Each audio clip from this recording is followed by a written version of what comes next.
The trade deadline coming tomorrow. What are your thoughts? Are you hoping something else happens? Are you at all curious what you guys do? Yeah, other teams are making moves, so hopefully we start making moves too. We'll see.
Hold on.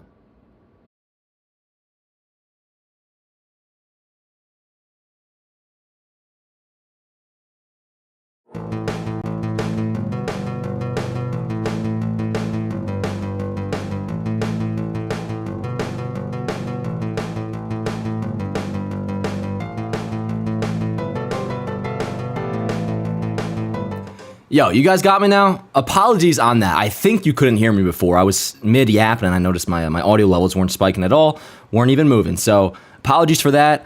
We should be good now. Technical difficulties out of the way. All I was saying, yo, is it is good to see you guys as the trade deadline is very quickly approaching. We have an hour and 40 minutes to go before the Yankees can't make any more moves. And they did make one more today, and it's actually a really good one that I'm excited about, but there is more work to be done. So the plan is here. We, of course, have Yankees-Phillies Game 2 tonight at 6:40. There will be a watch party for that. It's going to be a separate one. So once we're all wrapped up here, we can hop on over to that. But as for this one, we are going to be live through the 6 o'clock trade deadline. So, chat, good to see you. Kick back, relax, grab yourself something to drink. I got my did my pregame coffee a little bit early today. I guess it's more so a pre-stream coffee. But anyways, a little salted caramel.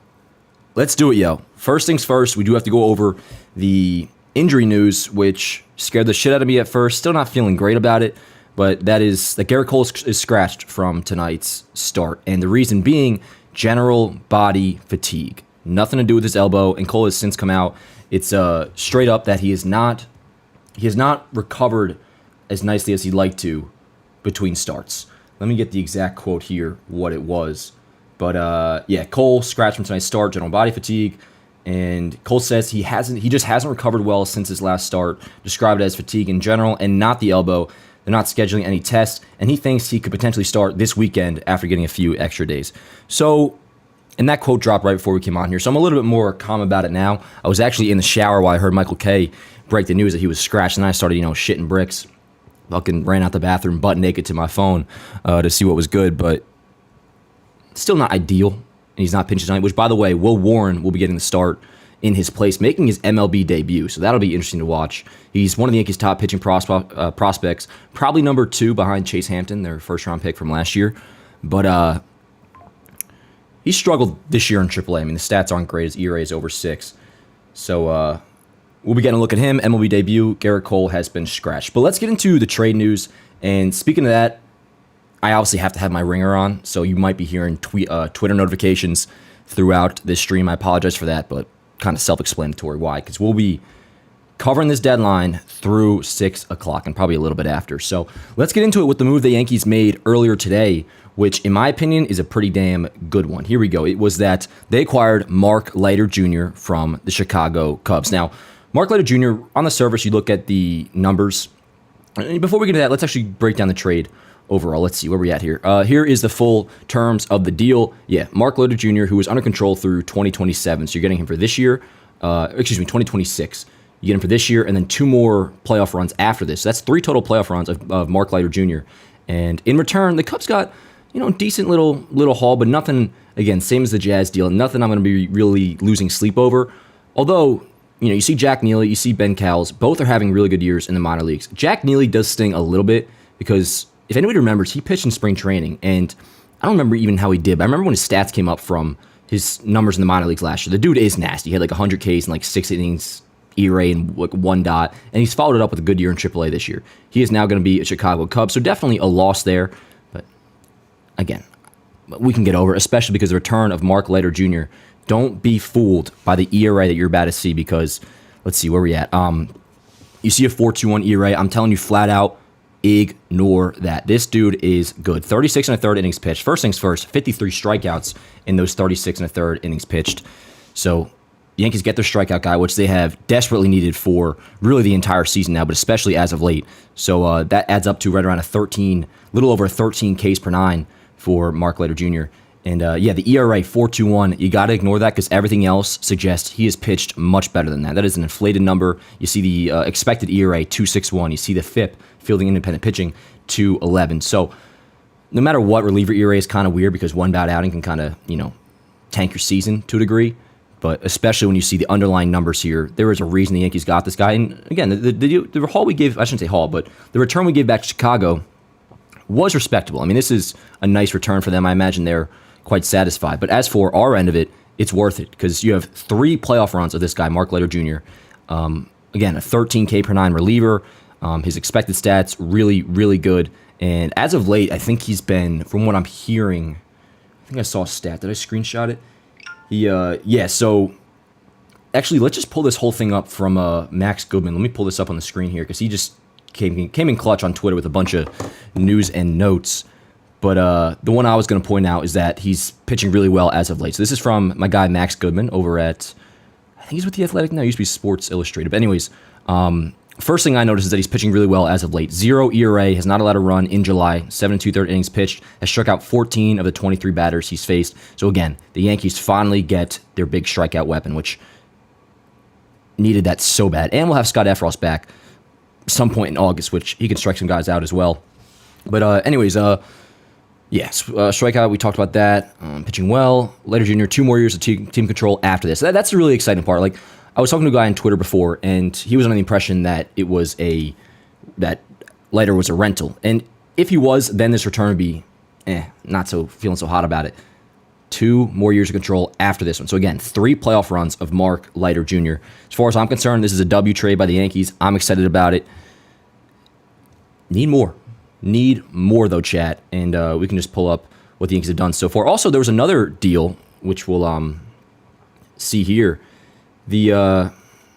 Sorry, I have so many graphics on my Stream Deck that I'm having trouble finding it. But anyways, here's a recap so far, and there's a reason I have 4 and 5 on there left blank, because they better be fucking filled. At least 1 more, ideally 2.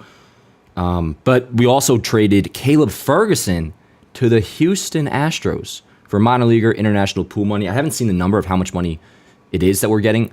But anyways, I mean, shit, if you're going to make a deal with the Astros, have it be sending one of the worst pitchers in your bullpen who has really pitched, he had probably 1 good week with the Yankees. Other than that, he's just been a tremendous disappointment, and the stuff was not really ever impressive. So it wasn't a thing where he's looking good, but he's getting hit, maybe some bad luck. Caleb Ferguson, for the better part of this year, has been a pretty shitty reliever for the Yankees. And I got nothing against him because I actually really liked Ferguson's attitude. He clearly cared. Anytime you get a big strikeout, he'd be pumping his glove. You could tell he wanted to succeed here, so I don't hold nothing against him. But hey, the Astros getting our worst reliever, and maybe we'll face him in October. We'll see what the hell ends up happening with this, but no issue with this deal with the Astros, sending Caleb Ferguson away. And with all these moves, right now the Yankees' 40-man roster sits at 38. So they have 2 more open spots in the 40, which that's a lot of times one of the most hectic parts of these deadlines is figuring out, all right, how are you going to make it work with the 40? Who's going? How are you going to, what's the fucking word I'm looking for? You get what I'm saying. 38 of 40, though. So we have 2 open spots, and it all just adds up perfectly for 2 more deals to go down. There's a lot of players still out there. The Rays still have not pulled the trigger on any of their main guys, at least since Paredes got dealt. You still have Fairbanks over there. You still have Yandi Diaz, which we've heard a lot of rumors about with the Yankees. So that is seemingly a foregone conclusion that the Rays will be dealing a couple of those guys, if not all of them, Fairbanks, Diaz, Brandon Lau, and the Yankees have been heavily connected all week long, all deadline long with the Rays. So I think something might get done there. But we also hear they're still involved with Tanner Scott. I don't think that's happening, I just this is just my guess, but with the way the reliever market is moving right now, I mean, dude, or just the pitching market in general, and we'll talk about what the Orioles have done so far, which kind of an underwhelming deadline, but not a bad deadline. They've picked up solid pieces for sure, but that's all it's been. They picked up nice guys. Zach Eflin, the only reason he's something to be celebrating if you're a Baltimore fan is because he dominates against us. Sir Anthony Dominguez, he's like a 5 ERA reliever. When he's good, he's really good, but that's few and far between these days, it seems. Nothing special.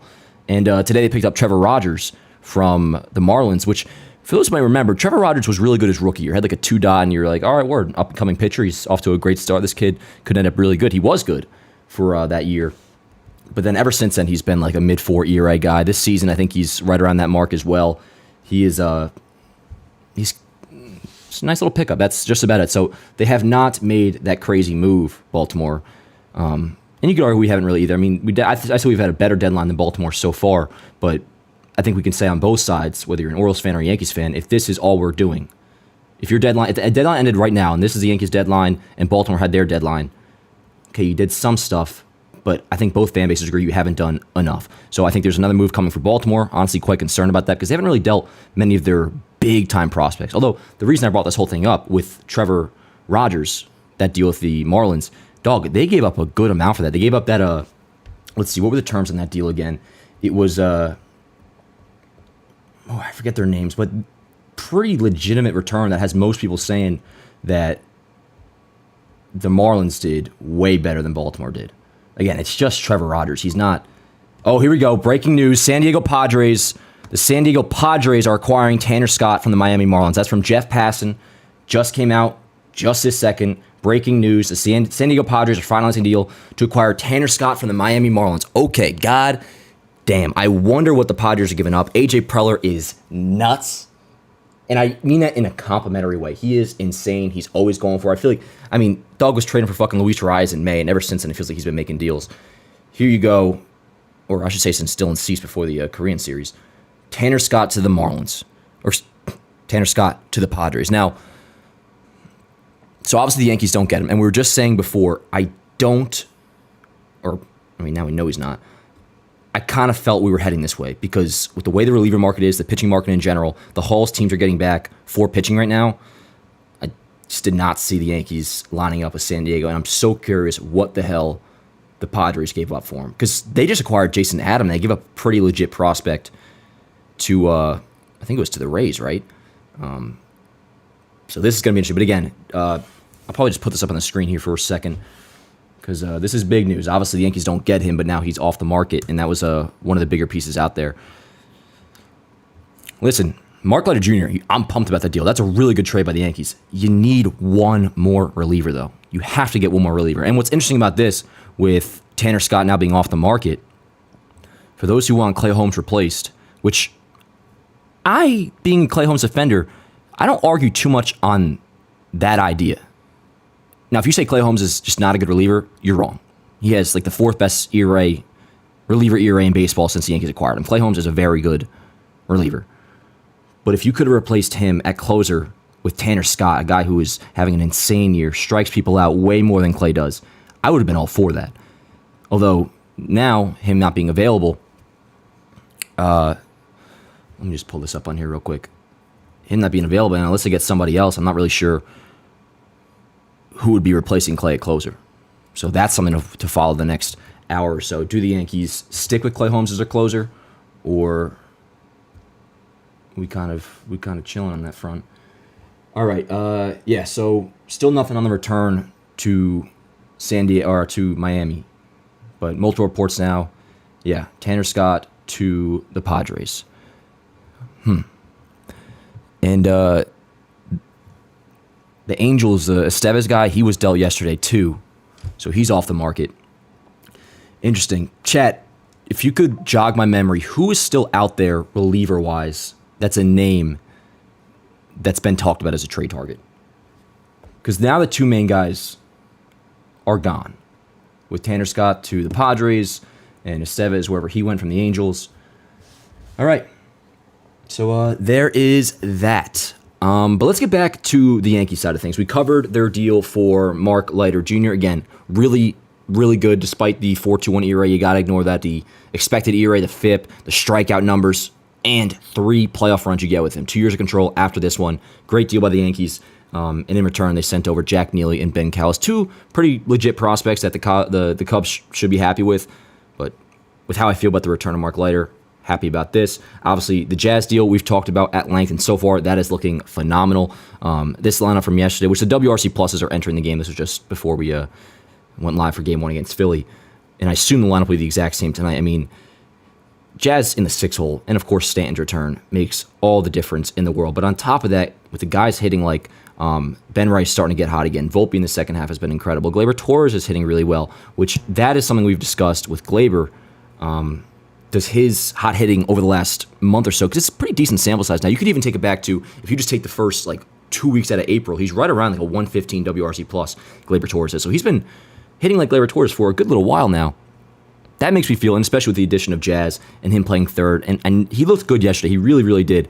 But until 6 o'clock hits and he's on the team, Gleyber Torres, I am starting to think a lot more than I was previously that the Yankees really see Jazz as a second baseman and they're trying to get a third baseman, and if so, Gleyber's gone by 6. But the clock is ticking, yo. It's 4:33. We got an hour and 27 minutes before the deadline. And as far as I'm concerned, well, so far, I am pleased with I keep freaking losing my graphics. There we go. With the foundation the Yankees have set for their trade deadline.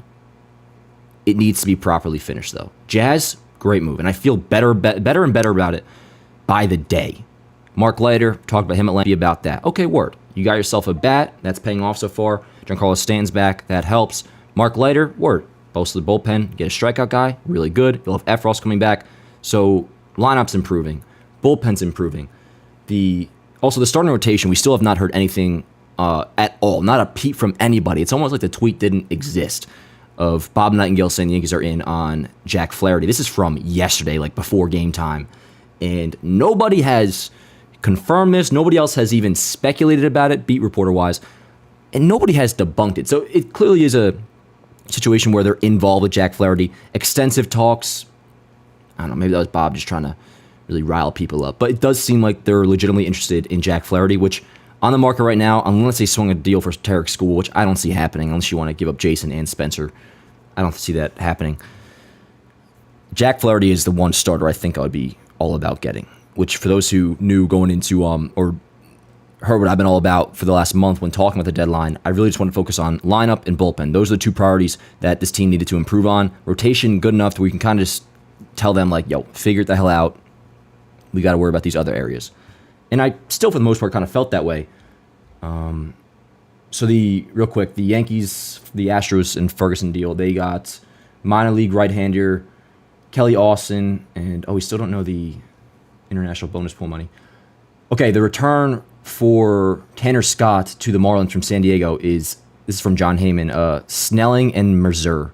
I'll have to get more info on that. I'm not exactly sure what their deal is, but anyways, with this, Jack Flaherty, I'd be all for it, man, especially once we talked about on the stream yesterday. I didn't realize how good of a year he was having. I knew he was having a bounce-back season. He was pitching well, but actually seeing these stats, this would be a worthwhile get for the Yankees. Now, what would it cost? He is a rental, and obviously has had not the most consistent track record, so it's not like a bona fide ace, although the numbers suggest he is this year. He's going to cost a lot. Spencer Jones, I'm more than willing to give up Spencer Jones. I almost kind of endorse this. The idea of it actually would be refreshing of trading Spencer Jones. Not Jason, because Jason is your center fielder next year. He's probably your left fielder in 2 weeks. Or I guess he could play center as well. The idea of Spencer, assuming it's not ridiculous, but while I maybe wouldn't be the one to stand up at the conference table if I'm in the Yankees front office and say, we should trade Spencer Jones for Jack Flaherty, if I got the note and saw that they did, for the reason of getting Flaherty, I'd be hyped, but also just from the standpoint of being able to say, holy shit, they are going for it. I don't think that ends up... Spencer Jones for half a year of Jack Flaherty would be kind of dumb. So I don't really... I'm not suggesting that. But it could be what it takes, because, again, the pitching market is just insane. Which, speaking of, I don't know what the deal is with those Padres prospects. I imagine that has to be their 1 or 2 on the prospect chart. So do we have anybody saying, That's why I like the beat reporters. That when they do trade information, they always list the prospect number within. Jolly, my man says, Padres just dealt their number 2 and number 4 prospects, both of whom are starting pitchers for a rental reliever. That is pretty nuts, man. Pretty nuts. Shout out my boy Ryan Cohen. I'm sure he is thrilled. But yes, Tanner Scott's a reliever. Tanner Scott is a reliever. And the Padres sent back to the Marlins, which shout out to the Marlins. They're doing really well. 2 what seems like blue chip starting pitching prospects. Wow. And they did very well in the Baltimore deal for what's his name? Trevor Rogers? There's another Rogers who was dealt before. But at this point, I'm really focusing in on the big stuff, which, of course, Tanner Scott, that's big, generally across MLB, but also for us because we were involved in him. Again, I kind of accepted that fate before that news broke. So it's not, at least with my current state, not the end of the world. But I do just wonder what things are going to do with the bullpen. Because as far as I'm concerned, we do need 2 more deals overall, but 1 more for the bullpen. And I'm curious if it's going to be another guy like Mark Leiter Jr., who, not a huge name, but the underlying numbers suggest, this is a guy you should go out and get. Or is there a closer out there that is worthwhile to go out and get, and that would replace Clay Holmes? Because this is really where I stand with Clay. Look, listen. He's been shitting the bed lately. And to a degree, not all the way his fault. I mean, he's hardly even, at least over the rough stretch, he hardly was even pitching. And I'm telling you, half of Clay's blown saves are from bullshit with the infield defense or just getting dinged and danged.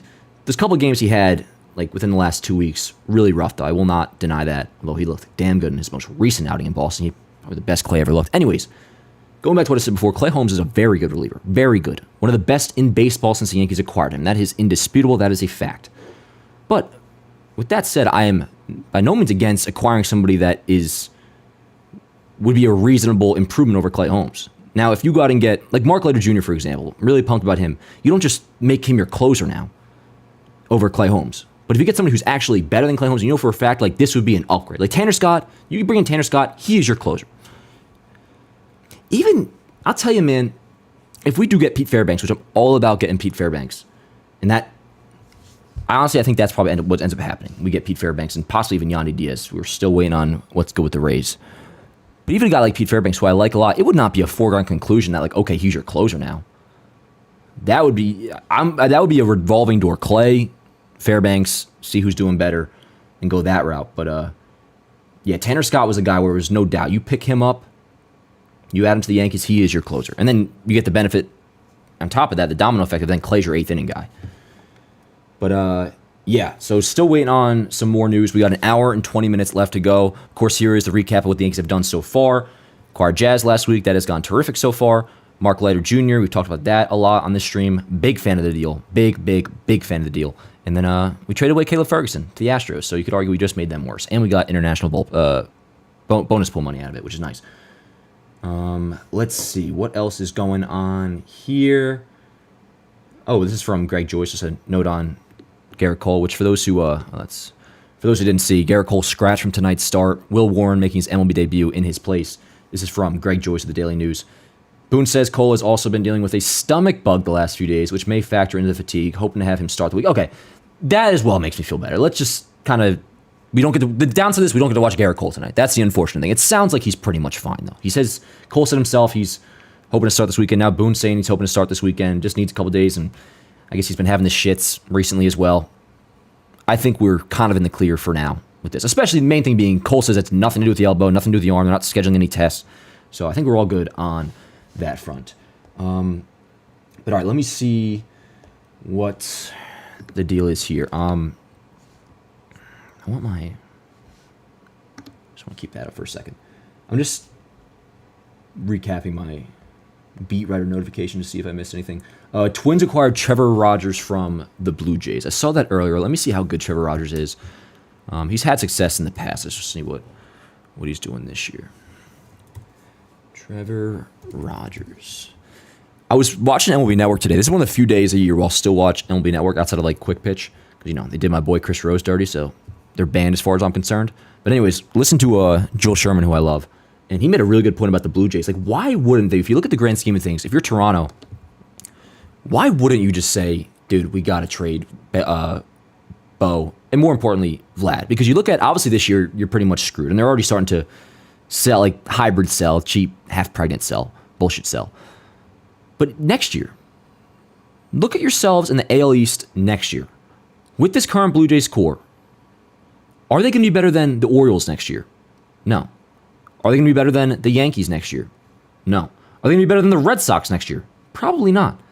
And the Rays, it seems like their floor these days is what we're looking at right here. I mean, they're going to probably be 500 and contending to a degree. So if I'm the Toronto Blue Jays and you have Bo, and again, mainly Vlad here, under control through next year, a season where you're probably not looking too great either when you look at the competition around you.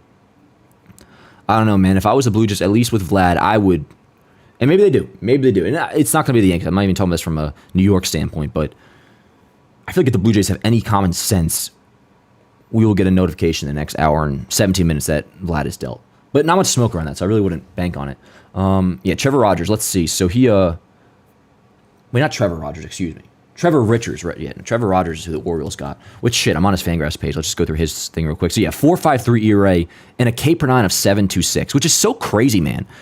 Because 2021, he had a 2.64 ERA in 25 starts, 10.62 K per 9.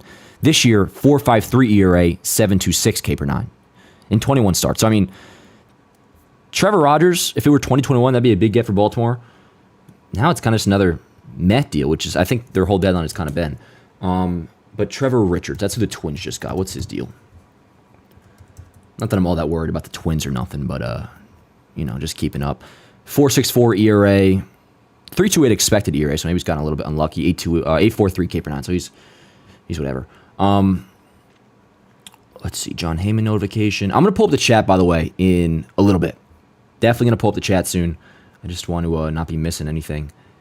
And also, reminder, we said in the beginning, but also to in case you just joined, we will be doing a watch party for Yankees-Phillies tonight. And we'll be starting up probably around, first pitch is at 6:40, so I'm sure we'll be off this stream at 6:10, 6:15.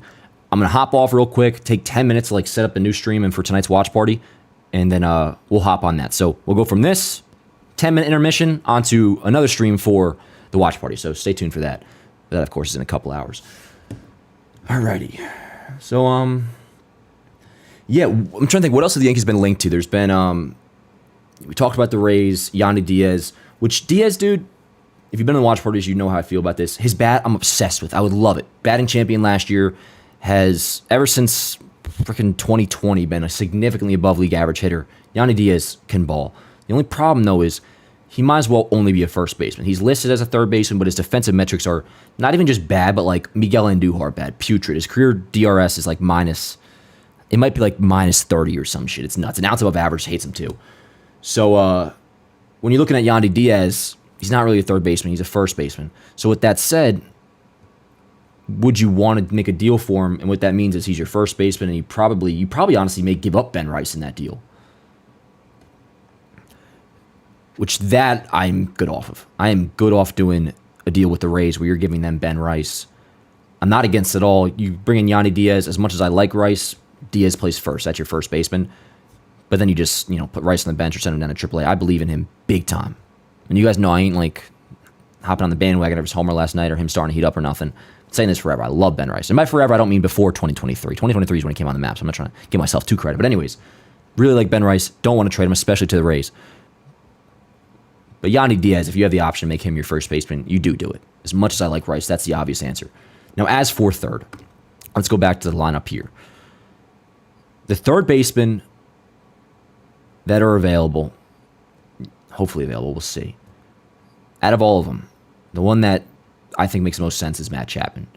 Because while all the options can hit, whether it's Diaz or Jonathan India can hit, and he would probably play third, or what's his name? Who am I forgetting? Luis Rengifo. He would play third if the Yankees got him. The difference with Matt Chapman, obviously, is he plays good defense. Not only just good defense, he plays exceptional defense.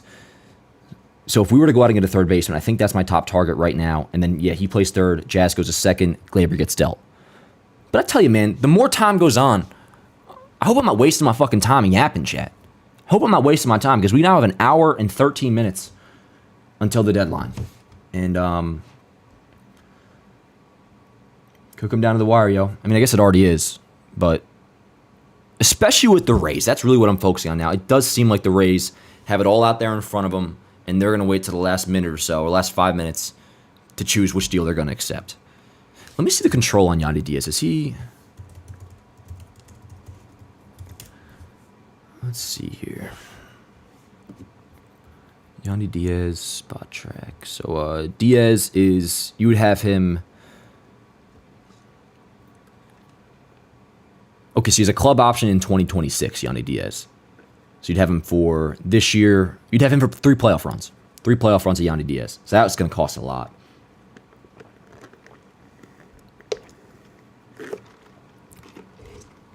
Here's a crazy question, chat. You might call me an idiot for asking, but to me, I have a surprising answer. Who would you rather trade in a deal to headline a package for Yandi Diaz? Spencer Jones or Ben Rice? That may sound fucking crazy. And perhaps I'm biased. I would be more upset if I saw the Yankees trade Ben Rice for Diaz than Jones. Although positionally, it wouldn't make sense to go that route, because if you get Diaz, he's under control again 2 more years after this one. He is your first baseman through 2026. So there's not as much point to keep, right? I wish Diaz could just play a good third baseman. If Yandy Diaz could play a good freaking third base, chat, my life would be much more simple. Much more simple. But, yeah, still waiting on some more news, some more rumors, but you've been kind of quiet on the rumor front lately, yo. Kind of quiet on the rumor front in the last half hour or so. But yeah, let me pull up the chat and see what you guys are saying. Oh, wait, we got a Yankees lineup. We do have a Yankees lineup. Oh, and we knew Stan was not going to be in it. Boone said that ahead of time, so no Giancarlo. Spoiler. Verdugo leading off. I'm just going to run through it. Verdugo, Soto, Judge, Wells, Chisholm, Torres, Rice, Volpe, Grisham. Will Warren on the bump, because of course Gerrit Cole scratched, but he is pretty much fine. All right, let me put this into my lineup thing real quick, and then I'm going to get it up on the screen. And then I'm going to pull up the chat and see what you guys are thinking. Wasn't ignoring you. Trust me, I was not ignoring you. We're going to be chit-chatting quite a bit over the next hour or so. So we got, Verdugo, Soto, Judge, Wells, Jazz in the 5 spot today with no Stanton. That makes sense. So pretty much everybody moves up one, and then you got Grisham batting 9th, which Grisham, as we know, has been hitting really well ever since getting good playing time, ever since really the beginning of June. Grisham's been a solid offensive player for the Yankees, and it correlates with when he started getting everyday playing time. Torres... One sec, yo. That is not the lineup yet. That is yesterday's lineup. Anthony Volpe, Trent, Grisham. So yeah, Judge back at DH today. Really, anytime Stan's not playing, Judge will DH, as we know. Also interesting that Glaber's like in the lineup still. So I mean, well, I mean he could be pulled, but you could argue that's a sign he's not going anywhere. Wells, Jazz, Rice, Grisham. Sorry, guys. I just want to get my lineup in here so then I can make all this look nice and have it ready to go. I'm also going to update the WRC Plus. So just give me like 30 seconds, then I'm going to pull up the chat. But yo, thank you guys for being here. Again, a rare non-watch party live stream, but the circumstances obviously call for it. And hopefully it's not going to be a dud come 6 o'clock, bro. I mean, that would suck, man. That would suck. That was the only thing, like, kind of, even the deadlines that you are active in, if you finish feeling disappointed, kind of just like almost ruins the whole thing. I remember when we got Rizzo and Gallo. That was a very good deadline, but we thought there was one more move that was going to break before 6 o'clock or 4 o'clock, whenever it was at that point. And 2022, we talked about it yesterday. This sucked. The Yankees had a deal lined up for Pablo Lopez. That it was going to be Gleyber Torres in a package to Miami, Pablo Lopez in return. That's why Cashman made the Monty for Bader deal. And then that all obviously just, fell apart. So, I'll tell you, man, while I've been satisfied so far, if this is it or, it ends with like a mediocre pickup, I will be disappointed, bro. And I will voice that frustration because we've been saying it for weeks now. It's no secret. This is the biggest deadline of Brian Cashman's career. And so far, he's doing good. Again, the foundation is there for a really good trade deadline. But we need more. Honestly, 2 more deals. And my guess is it's going to come via Tampa Bay. I think we get a deal with the Rays before 6 o'clock. There was a report that said the Yankees and Dodgers are the 2 finalists for Yandi Diaz. Which I wonder what the Dodgers would even play him, bro. I mean, I guess he could. If you're going to play him at third, all right, fine. And his bat is good enough to where you could just stick him at third and see how bad it is. I mean, the Yankees did play Miguel Andujar for a whole freaking season. But for the Dodgers, I mean, obviously, first base, they got Freeman. They got Ohtani at DH. All right, 1 sec. Let me just get these WRC pluses in.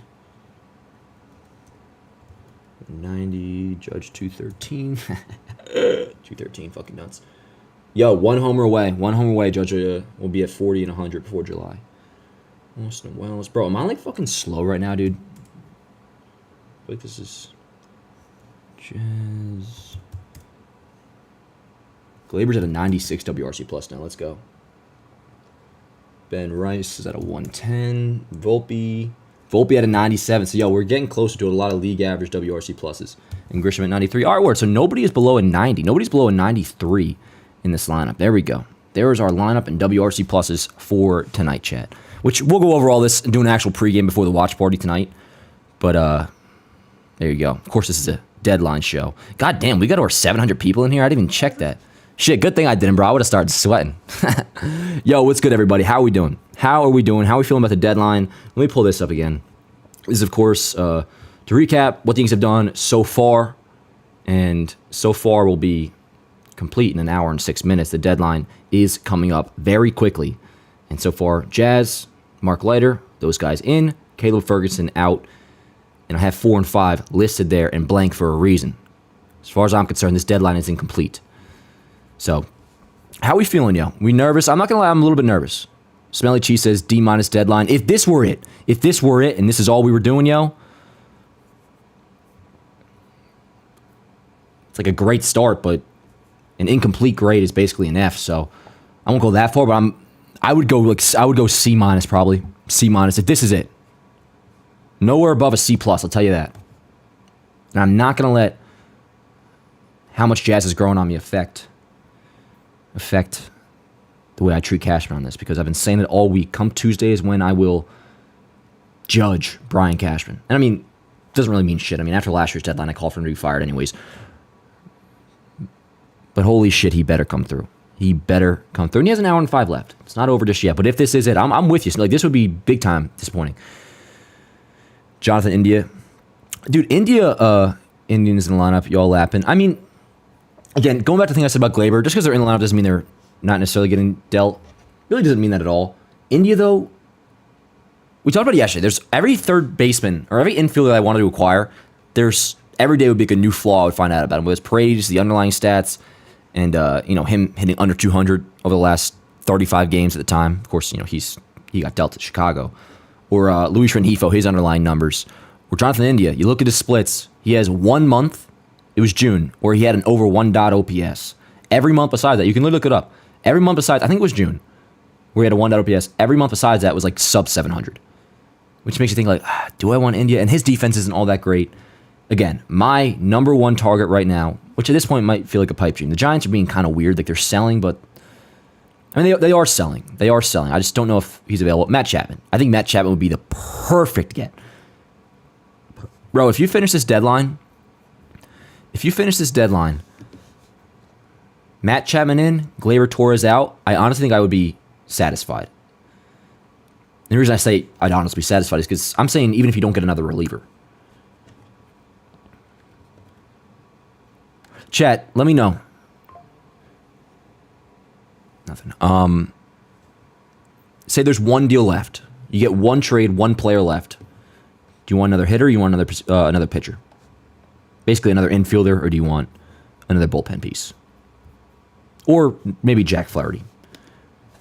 Which we had the report yesterday too on top of this, with the Yankees being, we'll see how actually connected to Jack Flaherty, but it seems like they're somewhat interested. That if they were to land Flaherty, they would then trade away Nestor. Which, going back to what I was saying before, there could be so much that's just there, ready to go. to where, like, once the first domino falls, all right, that's everything. Like, say they could have a deal with Nestor lined up, but they can't pull the trigger on that until they get the deal done with Jack Flaherty. Not these days, at least, because Brian Cashman learned his lesson with that. That's 2022, and this is embarrassing. But again, he thought he had Pablo Lopez for Gleyber Torres and co. lined up. And then, for whatever reason, that deal fell through. But he already dealt Monty the Cardinals for Harrison Bader. So, there's probably a lot going on here to where, like, all right, we got to see what happens with Flaherty. And if something does happen with Flaherty, we get him. All right, Nestor, you're going here. Make that phone call. And then, same with, Gleyber being connected to, if you get an infielder, if they do pick up Yandi Diaz or Matt Chapman, whoever it is, another infielder, then okay, call this guy back up and pull the trigger on the deal that you had most likely lined up with Gleyber Torres. Because they definitely have had discussions involving Gleyber. But you don't deal him unless you get another infielder. Which, and a lot of times when I bring up how I'm out on Gleyber, which I kind of made official about a month ago, because I've been supporting Gleyber forever now. Like, I love Gleyber Torres. And honestly, the fact that this is last year and this is how he's going out, despite hitting well lately, is sad to me. But, like, as of a month ago, bro, I just decided nothing to do with his bat. Because, Gleyber Torres is not a bat hitter. He's going to come around, and clearly he has.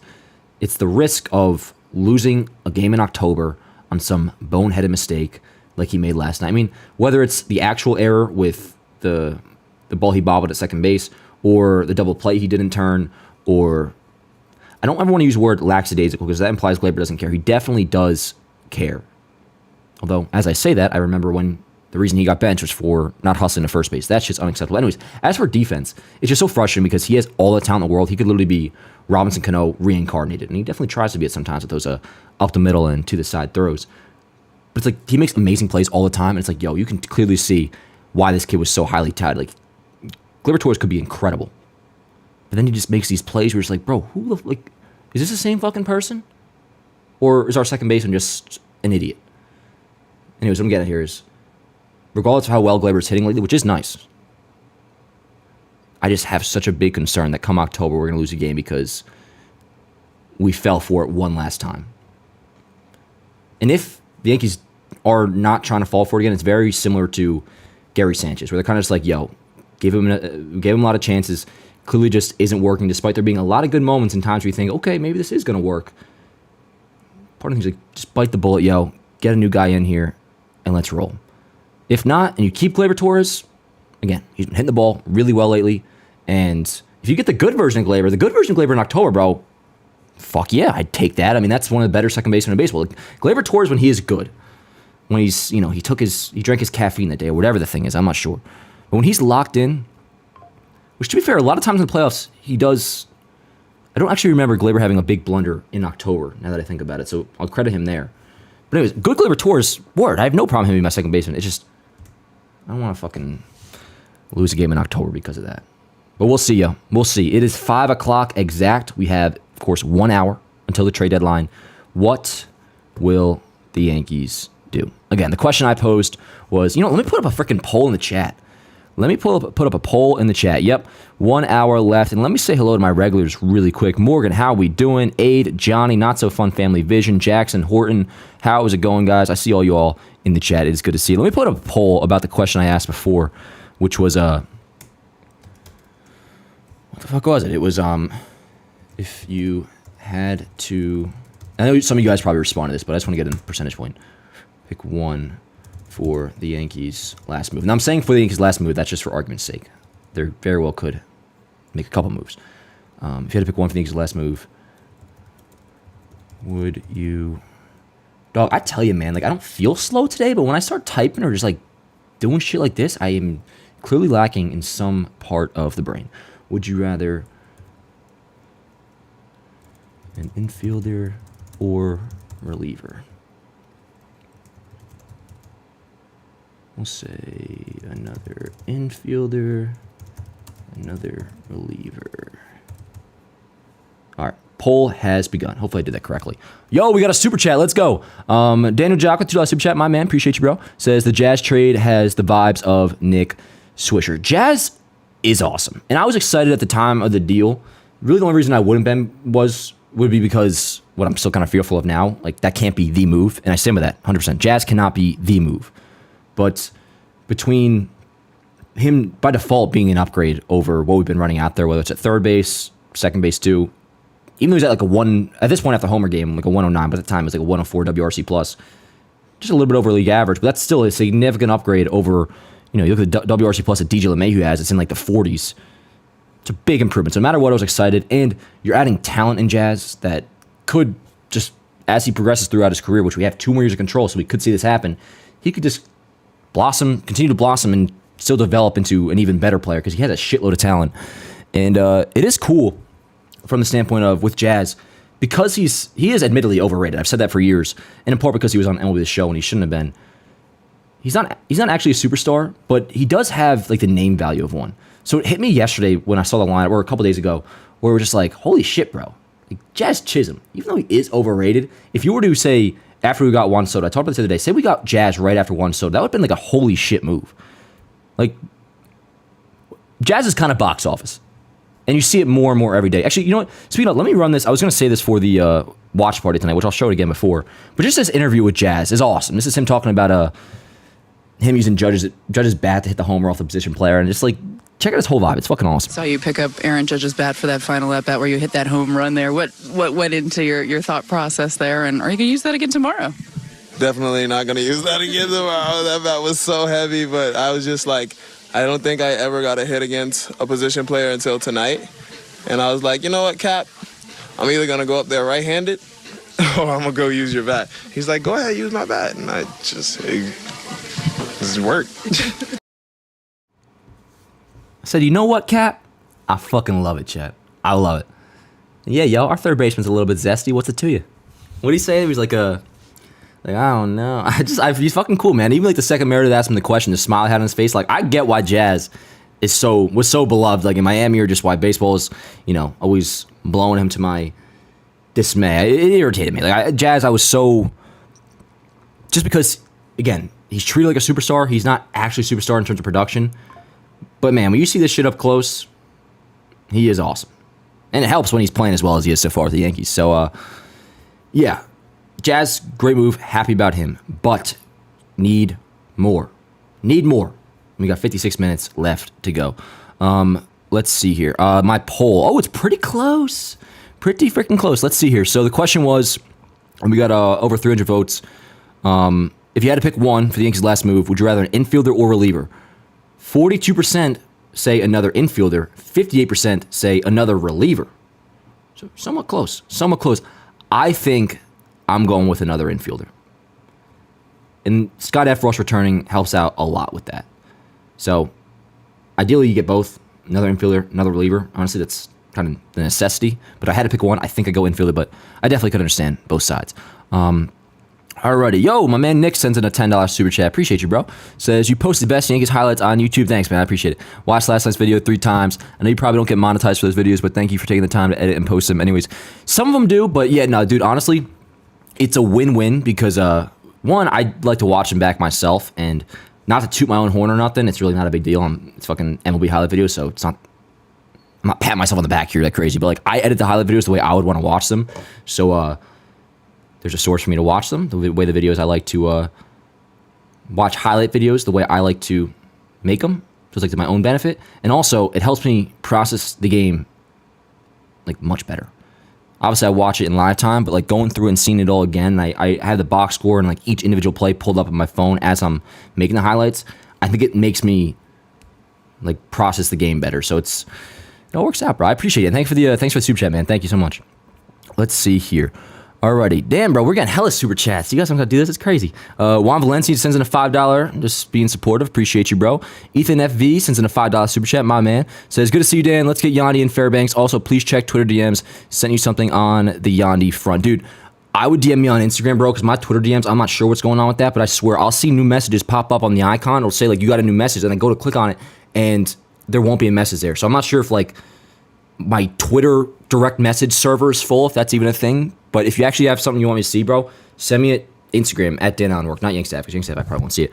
Yandi, I'm all for. Again, only issue there is he does not play a good third base, so much so to where you might as well not even consider him a third baseman. Fairbanks would love him. That would be a big add to this bullpen, although it's not like Tanner Scott where you could bring in Tanner Scott, he replaces Clay at closer. Whereas Fairbanks, I kind of look at Fairbanks and Clay as equivalent. But I am definitely for him, dude, 100%. 100%. What the hell? Percent. Appreciate you, Ethan. Thanks, man. Let's see here, man. You guys are crazy sending these super chats. Dylan, $2 super chat. Appreciate you, bro. Says, Dan, Yanks Stros make final push for Diaz reported. Oh, really? Okay. Maybe was it the Astros I saw? I think I saw Yankees Dodgers. But no matter what, we know the Yankees they want Diaz bad. I really do wonder if, and let me pull up the exact numbers here on Diaz's defense because I keep freaking yapping about it. If there's any part of the Yankees that would just say, like, fuck it, let's try him at third base, how bad can it be? I think they learned their lesson with Miguel Andujar. Yeah, okay, so for his career at third base, Yandi Diaz, he's played first, he's played second, he's played third, mostly third and first, though. 2,200 career innings at third base, minus 30 defensive runs saved, minus 17 outs above average. I mean, that's really bad. Really bad. He hasn't played it at all this year either. He played 31 innings last year. Granted, in those 31 innings, he was 0 DRS, 0 outs above average, which is good. It means he was average. But 2022, 839 innings played at third for Yandy Diaz, minus 14 defensive runs saved. You can't look at him as a third baseman. You just can't, which sucks. I wish you freaking could. But I still want him. Again, if I'm picking between Ben Rice and Yandy Diaz to be my first baseman, although I love Rice, and as far as I'm concerned, like, he is my first baseman in the future, I would obviously go with Diaz. I'm not an idiot. But, not that you are if you do think so. But, one that pains me a little bit is I feel like that means Rice goes back to Tampa Bay in a deal for Yandy, which that would be painful. That would be painful. But, yeah, we're going to have, in the next 51 minutes now, we should be hearing about something to do with a deal with the Rays. I think at the very least the Yankees make a deal with the Rays for, at the minimum, Pete Fairbanks, and at the most, Yandi Diaz, if not both. Let's see here. Richard Lewis, $5 super chat. Appreciate you, bro. Appreciate the coverage. Let's get at least one more trade for an infielder. Yeah, at the very least need one more deal, which I think there 100% will be. Ideally, there'd be two, but we'll see. Again, apologies for the Twitter notifications, but I obviously have to have them on for a reason with the sound on. Juan Valencia sends in a super chat. Dan, only one left-handed pitcher left in the pen. Where do we go from here with that in the playoffs? Would you be okay with a Rengifo/Garcia trade? I'd rather not trade with the Rays. If we got Rengifo, even though I was much more about it a couple weeks ago, not as much anymore. If we got him, I would still be like excited. Garcia. Is that a reliever for the Angels, I assume? Honestly, I'm not familiar with him. But as for lefties in the pen, so we have, Ferguson is gone. Let me pull up the bullpen. Did my guy James Smythe post his bullpen budget yet? Because I want to pull up the bullpen and talk about this. Because there is a couple different ways the Yankees could go. Not yet. Okay, this is the bullpen from yesterday. So obviously ignore Caleb Ferguson. He's no longer on the team. When it comes to lefties, Tim Hill has looked really good. I think the Yankees like him. I could see him being the lefty in the pen come October. Also, if they don't trade Nestor, and everybody's healthy, plus maybe Carlos Rodon is good again, Nestor, by default, automatically becomes your best left-handed weapon out of the bullpen. So I imagine that's the route they would go. Also, Tommy Kahnle, most of the time, a reverse splits guy. He can handle lefties, no problem. So if I had to guess right now, barring another move, which another reason why Tanner Scott would have just been incredible, because then while he would be your closer, you could also like pick lanes with him, and if you wanted to say there was a lefty lane and it's the 8th inning, all right, put Tanner Scott in there, and then righties in the 9th. Clay, you could, and he's gone, so I shouldn't even think about that. But unless you can make another move for a lefty, my guess would be Tim Hill's on the playoff roster. Nestor Cortez is your main lefty out of the bullpen, would be my guess. But we'll see. We'll see again. At least when it comes to the Jack Flaherty reports, that's only one we have is this from yesterday, and that other general ones that like the Yankees are interested at least. The report is that if they were to land him, they have deals lined up to trade Nestor. So we'll see. We'll see. It's fun to speculate like this, chat, when in 49 minutes, that'll be it. In 49 minutes, bro, like that, it's over. It's done. Like, that is your roster. Which is cool and also kind of depressing, too. It could be awesome.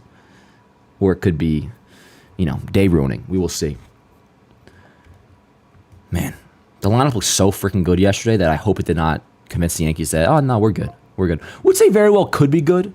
But another reason why, here's John Heyman, Yankees don't seem overly concerned about Gerrit Cole, who's great. Yeah. Another thing about Diaz that's a positive is if you were to acquire him, and this is a reason why you don't include Rice in this deal, because there obviously is always a possibility that Giancarlo Stanton goes down with another injury. And if that's the case, Yandi Diaz slides perfectly into DH, and then you can put Ben Rice back at first.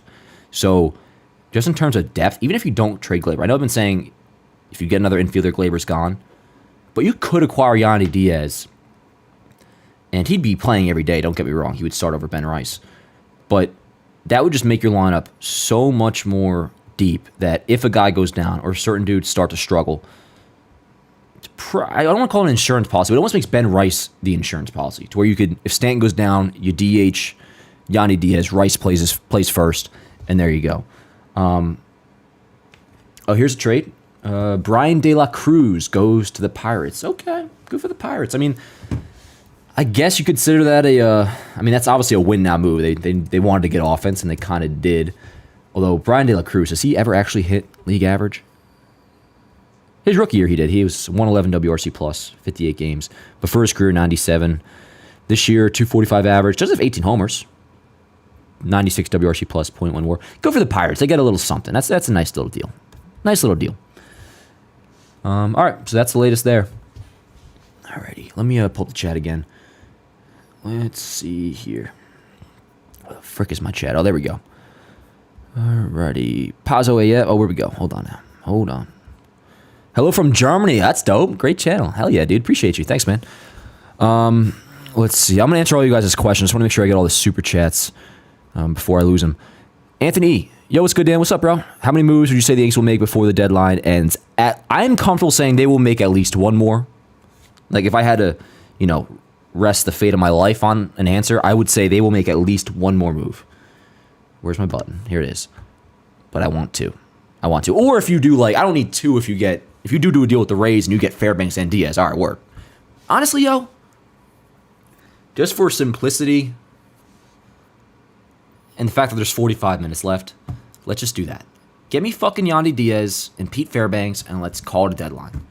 If we do that, chat, how would you feel? If this deadline finishes with a deal with the Rays, Yandi Diaz, Pete Fairbanks, in addition to this that we're seeing here, of course, what letter grade would you give the deadline? This plus Yandi Diaz and Pete Fairbanks. I think I would go A. I would go A. Now, did Dreamland, Pipe Dreamland, if the Yankees did that, Yandi Diaz and Fairbanks, and then also added Jack Flaherty, that would be insane. But at this point, yo, beggars cannot be choosers, as Confucius once said. But yeah, 45 minutes left to go. And we'll see. And it sounds like all you guys would say that would 100% be an A, yeah. If you concluded this deadline with a deal with the Rays, Yandi Diaz, Pete Fairbanks, I think we should all, agree. That would be an A deadline for the Yankees. Which I swear to God, bro, if the Rays, there's no way this happens, but they better actually trade Diaz, and because they've gone into full sell mode. They have been shipping guys all over the place, and there's just no world where Pete Fairbanks stays. I can't see a world where Diaz stays either. All of them have to go. And Brandon Lau, there's been talk of trading him as well. I would take him on the Yankees. Let me see if he's played third. Oh, no, I think I did. I don't think he does. He just plays second, right? Maybe a little bit of outfield, too. But Brandon Lau would be a great get. Well, he doesn't have to play third, though, because, if you really do believe in Jazz at third, which, again, he looked good yesterday, but I'm still a little bit iffy on that long term. Because, let's be real. Miguel Andujar had good games. I remember early in Miguel Andujar in spring training, it was he doesn't look as bad as advertised, because he had one good game, and then it all just fell apart from there. We still have a long ways to go with Jazz at third base to actually determine if he's going to be fine or not. Although he looked pretty damn good, and he's obviously athletic as shit. But Brandon Lau at second base, pretty good defense. It's not even what I was looking for. But he plays second. He's played first. He plays the outfield. That's Brandon Lau of the Rays, and he's at a 149 WRC plus this year. 355 on base. Left-handed bat. Which is so funny, bro. So funny. Talked about this yesterday. You look at the lineup, man, for the first time ever, we almost have too many lefty bats, bro. You want to add a righty, I think. So, seeing Brandon Lowe as a lefty more often than not, I'll be all right, we're perfect. But, the way it fits right now, I think we're probably better off getting another righty in the mix rather than a lefty. Although I'm not, stressing about that or nothing. But, yeah. Let me pull the chat back up. No, I don't want to open Safari, bro. I hit the Safari button by accident. Alrighty. let's see here. Dan, how did Cashman with the Mariners steal my deadline dark horse of JT Chargois? Honestly, yo, I don't know who that is, but I'm sure there's some like meme behind it or something. Who does the chat thinks win the division? I'll be able to give you a more concrete answer in 43 minutes, but as it stands right now, I'm going with the Yankees. Oh, by the way, Baltimore took the first game yesterday, but they lost a second. They had a doubleheader with the Toronto Blue Jays, and the Blue Jays took game 2. So we actually gained a game on Baltimore yesterday, and just a half game back. Just a half game back, chat. So that's good. I'm going to go with the Yankees, but that's honestly pointless to even, not the question, but we got to wait to see what the deal is come 45 minutes from now because the teams could still be totally different. Christian Walker to the IL. Yeah, the Diamondbacks got Josh Bell. Nice little pickup there. Starting to stress a little bit, chat. Starting to freaking stress a little bit. Because it is in the back of my head, but like, what are we going to do if it's 6 o'clock and nothing happens? And then you got to like bank on like, oh, well, deals could actually still have happened. They just didn't, they were put in at last second and then we'll find out about them a couple minutes later. I am not trying to play that game, bro. I need one deal. I need like a little something right now, honestly. Did anything Cashman sold? I'm getting worried about it, Ryan, but obviously I can't give him any shit till it hits 6. Tim, what do you think about Gerrit Crochet? I'm good off Crochet, yo. I mean, this was before the whole extension drama, which for those who didn't hear real quick, he had, I don't know if it was Tommy John or whatever it was, but this dude has hardly pitched any innings. He's going to, if not already, like destroy his previous innings high, and they're very concerned about his arm, and I guess he is as well, because he basically said to whichever team that trades for me, he's on the White Sox right now, he said, whichever team trades for me, in order for me to pitch in the playoffs, I'm going to need to have an extension. Like, he's only going to pitch in the playoffs. He said, him and his agency said, he's only pitching in the playoffs if he gets extended, which is obviously just a terrible fucking optic. But even before that, yo, like, that's obviously annoying and like a cause for concern. That's just weird. And the point everybody's making, which is so true, like, you're telling me if Gerrit Crochet gets traded, no matter who it is, he shows up to a new clubhouse, trying to, like, acclimate himself and get situated, and he's going to tell that team that just dealt for him that he's not going to pitch in the playoffs. Good luck. But anyways, this is slight PTSD type shit, or just me being in my own head, which doesn't actually mean anything. This isn't actual logic. But dude, Gerrit Crochet has it written all over it to where the Yankees get him and his arm blows out within 2 weeks. It's one thing to just to think that and just, have that PTSD side of it where you're thinking like, oh, bad shit like that happens to the Yankees. And if it's a guy that, is always healthy and there's no issues with and that happens, like that might be just being pessimistic. With Gerrit Crochet, though, I mean, there's a legitimate reason to be like worried about giving up a haul for him. Because it's going to cost, the Yankees aren't getting him. I think they already said the White Sox and Yankees are already kind of off that. It doesn't line up. But if it were to, it would be like Jason and Spencer Jones, both of them in a package for Crochet, which that could end up really, really bad. So I'm good. If you want to get a starting pitcher, go get Jack Flaherty. That's the way I see it. And Scooball, same thing, but at least I'd feel much better about getting him. But prospect-wise, it would be Jason, Spencer, that whole thing. What's up with Chase Hampton? He's still the Yankees' #1 pitching prospect. Let me see what his year is looking like. But I think they're trying to probably avoid, as much as they can at least, trading away pitchers after the Soto deal. And they really didn't want to give up Hampton. Oh, he's only made 5 starts this year. Hampton. 13 innings, 3.46 ERA. So what was his deal? Forget. I know Clayton Beater had he's done for the year. But Chase Hampton, first-round pick from last year, still top pitching prospect. Still on the team as of now. What would we give up for Scooball? It would be like Jason, Spencer, something like that. Judge getting 40 and 100 tonight. I'm calling it. Tonight or tomorrow, Jackson. I definitely think he gets one more home run because that would just be fucking badass, and Judge does badass shit. Alrighty. Oh, we're talking baseball is going to. Alrighty. Hampton's been hurt. Yeah, sounds like it, Zach. Maybe he was just activated off the 60-day then. All I know is he's only made 5 starts. UCL stream. Why do I not remember that? It's weird. My bad. Keenan Middleton from the Sox. With a trade Glaber for whoever and get a competent third baseman. Yeah, he only goes if you get a third baseman. But again, even if you get a third baseman, you don't have to trade Glaber. But I don't know. What's the word on Luis Rengifo from the Los Angeles Angels? We haven't heard much, honestly. In the last couple weeks, there hasn't been much traction with the Yankees and Rengifo. 38 minutes, yo. 38 freaking minutes. Oh, there's the first beat reporter to say, Andy Martino. Trade news could still be trickling in as we're live at 6. Which is technically true. You could like file your trade and then it doesn't come out till like 6:03 or some shit. But I am done ever getting my hopes up with that. If it's 6 o'clock, chat, and things don't have a move, I'm not checking Twitter anymore. Because I'm not going to hold out hope that there's some deal that was put in the last second that's going to save the day for me. Hopefully, we just are stress-free by then because the deadline we'll be feeling good about when we trade for Yandi Diaz and Pete Fairbanks. Stop trusting Dan. Who is it that you want? Yandi Diaz and Pete Fairbanks count. That is exactly who I want. Doesn't mean it has to be that, but I'm obviously in need of another move. Let me just make sure I didn't miss any super chats on here, yo. Let's see. And yo, if you see any reports from like maybe guys I don't have notifications on, maybe some, out of town, regional to like Rays reporters or anything like that I don't see, just throw it in the chat and let me know. Because I only have like the main guys on. I have Passan, I have all the Yankee beat writers. But sometimes whoever the Rays guy got, he's usually pretty in on scoops, and he might be a good guy. I might just turn his noties on myself, actually, because he might be breaking something. Alrighty, let me make sure I didn't miss any super chats, because I was yapping for a long time. Let's see. Winfrey Castillo sent one in, appreciate you. Let's see, I think we're good. I think I caught them all. Word. Bet. All right, how we feeling, guys? How we feeling? Diaz to the Astros, who? Oh, you're saying Yandi Diaz. Oh, you're just fucking trolling like a dickhead? Yeah, nah, I don't see nothing about that. Yeah, BS. Opinion on Flaherty, all form, Carl. All form. It's having a good-ass year. This is a legitimate 1A ace if you were to acquire him. 0.95 whip. Look at the strikeout numbers. He's pitched a full season, or at least just about 18 starts, which most guys are right around like the 20-ish mark right now. So, yeah, all form. And if we were to get him, the report is that we would deal Nestor then following this move.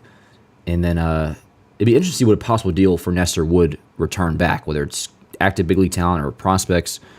But, yeah, as for Flaherty, definitely form, which is contrary to what I've been saying leading to the deadline, where like I'm kind of good off starting pitching, focus on the infield, focus on the bullpen. Of course, they have addressed that to a degree. We have Jazz, we got Mark Leiter Jr., which, if you're just joining, by the way, we'll go over this again really quick. So the move the Yankees did make today was acquiring Mark Leiter, who you may not be all that familiar with him besides the relation, of course, to Al Leiter and then his dad, Mark Leiter, which local to my hometown, Tom Driver, again, shout out.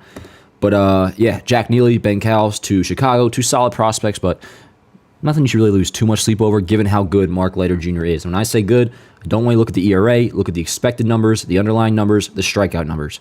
This dude is basically exactly what the Yankees needed, and they get three playoff runs with him this year, and then also 2 more years of control following this. He's not a free agent until after 2026. So they made this move today. Mark Leiter Jr., pumped about that. He should be active.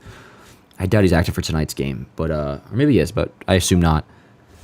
Can this be a fucking good trade, bro? I just got a Twitter notification, and I feel like Willy Wonka or Charlie fucking whatever his name is, and Willy Wonka opening up that last bar of chocolate. Like, give me a fucking move. Sorry, nothing crazy. But the Pittsburgh Pirates are finalizing a deal to acquire super utility man Isaiah Kiner-Falefa. How about it? Good for the Pirates, man. So the Pirates are going, they're going for it, yo, because IKF is having a good year. At least last time I checked, and I'm sure he still is.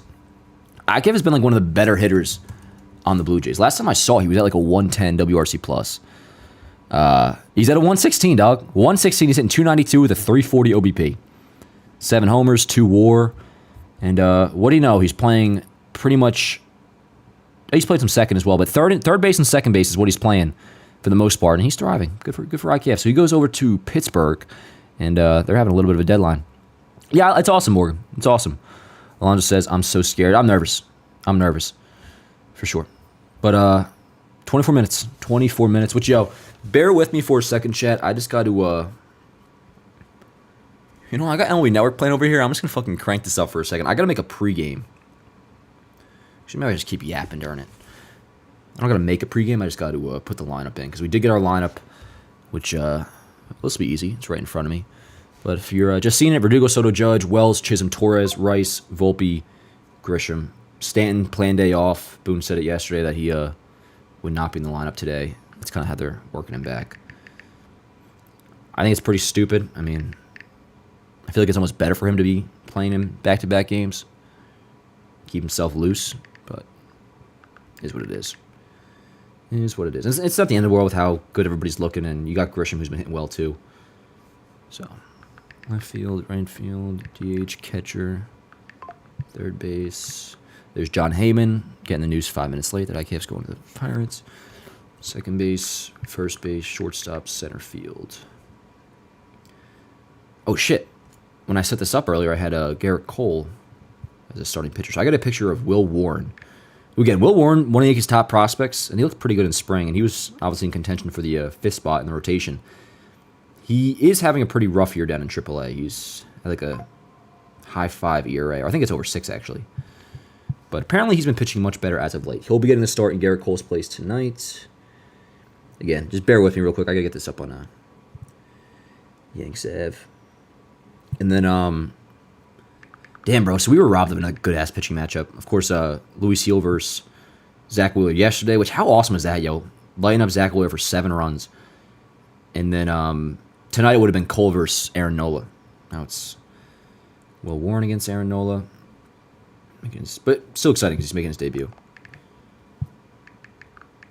Again, if you just joined, I am making a pregame real quick. I'm not being rude and just tapping away on my phone. Alrighty. You know what? Let's play a quick soundbite from the captain. The trade deadline coming tomorrow. What are your thoughts? Are you hoping something else happens? Are you at all curious what you guys do? The other teams are making moves, so hopefully we start making moves too. We'll see. Saw you pick up Aaron Judge's bat for that final at bat where you hit that home run there. What went into your thought process there, and are you going to use that again tomorrow? Definitely not going to use that again tomorrow. That bat was so heavy, but I was just like, I don't think I ever got a hit against a position player until tonight. And I was like, you know what, Cap? I'm either going to go up there right-handed or I'm going to go use your bat. He's like, go ahead, use my bat. And I just, this worked. You know what, Cap? He's fucking awesome. All right, still went on some more trades. Most recently, just IKF to the Pirates. Yankees' latest move remains Mark Leiter from the Cubs. Good-ass deal. Jazz was a good deal. Need more, though. And we also sent Caleb Ferguson to the Astros. But, yeah, officially a half hour left to go, yo. Half hour left to go. Almost done getting my pregame ready, I promise. And then I'm going to get back to the chat. Which also, again, watch party tonight, Yankees-Phillies game 2. We will be here. It'll be a separate stream, though. Separate stream. We'll probably be done here around like 6, I don't know, 6:10, 6:15-ish. Hop off really quick, and then we'll be back around like 10 minutes later for the watch party for game 2, Yankees-Phillies. All right. Game 109, Will Warren versus Aaron Nola. Yo, so if we were to, theoretically, if this were to happen, sweep the Phillies, we'd be back to 20 games over 500, which would be pretty awesome. As a trade.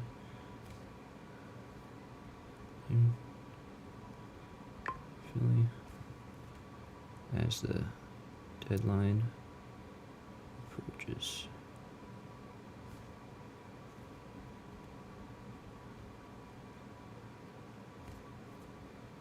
I'll just say game 2 in Philly. I don't know what to caption this with the deadline in. Half hour. All right, yo. Let me pull up the chat again. Sorry for that. Just had to get that pregame up, which it is now up. Cashman, hurry up. Yeah, dude, it's getting late.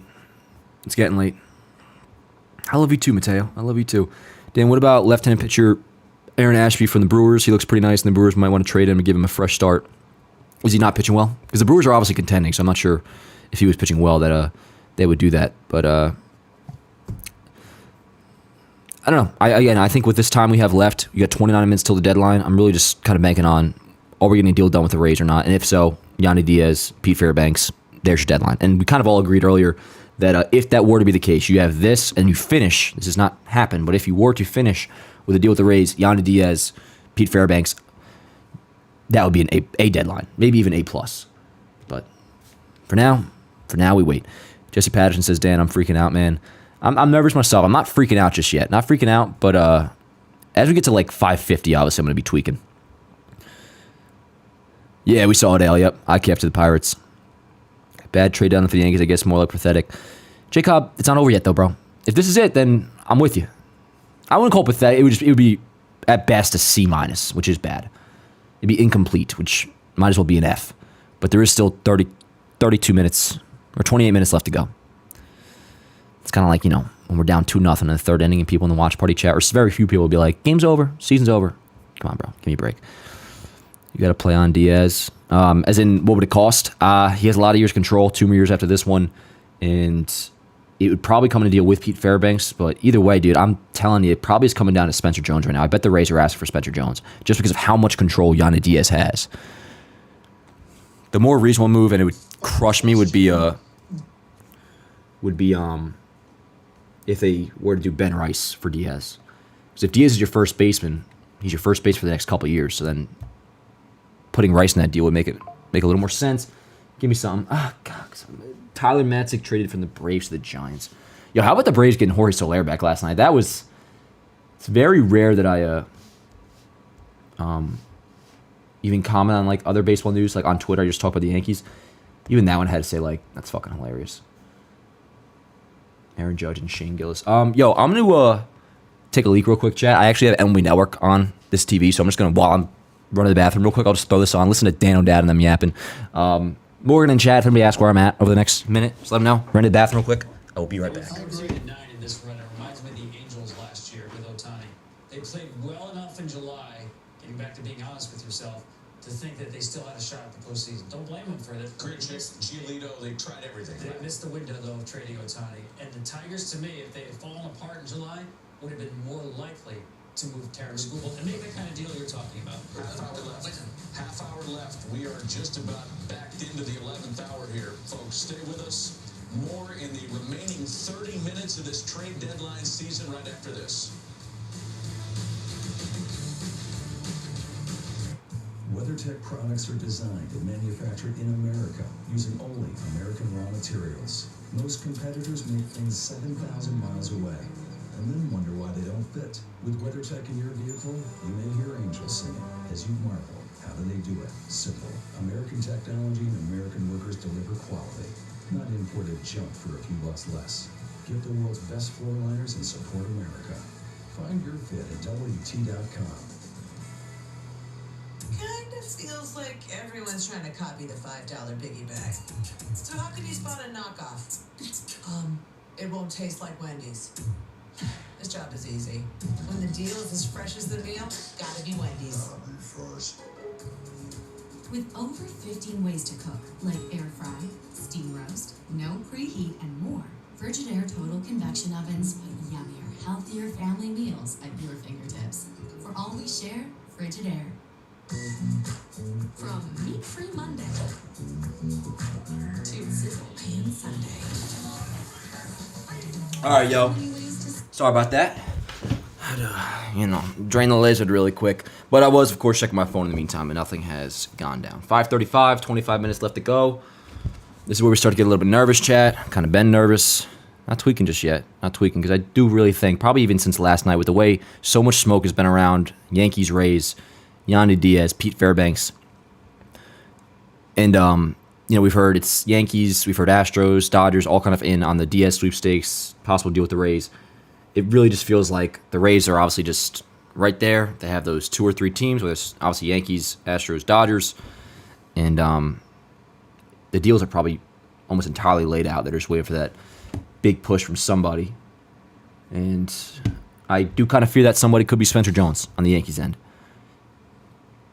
And by fear, I don't mean me being upset of losing Spencer Jones, because honestly, I would do that. I would do Spencer Jones in a Yandi Diaz deal. It would actually, just the sentiment of it would be awesome if they're really going for it. I fear for it, though, because I don't know if the Yankees would include Spencer Jones. Which, goddamn, bro. If we find out, if the Yankees don't do nothing, which would obviously be disgraceful in itself, but if we later find out that, which we would, this is why it would happen, that they didn't get Diaz because they weren't willing to include, a player they should include, or, Cashman is always so concerned about giving up a blue chip prospect that's going to turn into, a player that's going to make him look silly one day, which to his credit, he hasn't done. You look at Cashman's deals, very rarely, and there'll be times 1 year a guy will play well, what's his name? The guy they traded for Gallo, This year's playing well. Also, a couple years ago, whoever his name was at second baseman in Texas. Anyways, for the most part, though, Cashman never gives up players that end up being stars. Very rarely does that happen. But that's not that good of a thing because you don't ever go over the top to overpay, at least in a trade, to get a deal done. So you go that step below. And sometimes it makes sense. People bring up, Castillo. Oh, they should have went for him after instead of Frankie Montas. I agree. They should not have gone after Frankie Montas. But as for Luis Castillo, you would have given up Anthony Volpe. So it doesn't always make sense. But the one that I'll always go back to years ago now, Gerrit Cole could have been a Yankee 2 years earlier if you just were willing to trade Clint Frazier and Miguel Andujar. And how did that turn out? And we've seen it time and time again with these Yankee prospects, whether Estevan Florial, David Garcia, Frazier and Andujar, like I just mentioned, or you could say Gary Sanchez. I was not wanting to trade a Gary Sanchez, so I won't talk shit about that. But like Glaber, fucking Peraza, Pereira, all these guys, man, it's a common theme for the Yankees to hold on for them for way too long and get absolutely nothing out of them. And not just, via trade value, but production-wise. On the actual team, they end up, for the most part, being busts. So, let's trade away some of these motherfuckers, chat. That's what I'm getting at, yo. Not Jason. Jason is, like, the only guy for me that's untouchable. But part of why I'm, like, down to trade Spencer, I almost look at it as, like, a free duplicate of Jason. Not free. He's your first-round pick. But it's like you have the superstar you get to keep in Jason Dominguez. And, oh, yeah, we kind of, not cloned him, but in terms of value, they're at least somewhat similar. You have one that you can trade away as well. So you get both. It's not like you got to trade Jason. Like, that would make it so much more difficult. If, like, you only had Jason and that's your blue chip. Not the case. You got Jason. He could be playing left field for the Yankees in 2 weeks. But Spencer Jones, I'm not sure there's a spot for him next year unless he's playing first base, which even that, I'm not so sure. So if there's a deal for Jones, pull the frickin' trigger. Pull the frickin' trigger. We seen anything, chat? We seen anything? I saw somebody mention it in there. There was some rumors, which as we get closer and closer to the deadline, I'm like kind of over rumors because like who the fuck knows if this is even probably going to happen. But there were some reports that teams have inquired about Alex Verdugo. I'll tell you this, I'm good off that happening. I am good off that, and let me explain why. It's nothing to do with me saying they'd miss Verdugo's bat. He is heating up lately though. That wouldn't be the issue. You have Jason come back soon.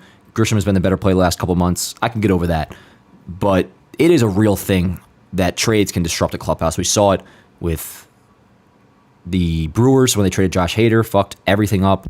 The Yankees deal for Monty, in part because it was questionable to a lot of people, but also just losing Monty in that clubhouse in 2022. There's plenty of articles written about that, how players weren't happy. Alex Verdugo, bro, is like part of the Yankees' identity this year in that clubhouse, at least from the outside looking in. So with that said, yo, like, barring the deal making so much sense, I would honestly probably try to avoid trading Alex Verdugo. But I guess we're in luck, though, because it seems like the Brian Cashman's avoiding making any deals, so we're all good. Just kidding. 20 minutes left to go. 20 minutes left to go. And we'll end this poll now. Monty trade killed 2022. I disagree with that. I do disagree with that. I understand what you're saying, but let me make sure my ringer's on. It's funny, it's a trade deadline. I'm not getting many notifications, chat. 2022, I'm not excusing Brian Cashman here, because no matter what, the Astros were the better team.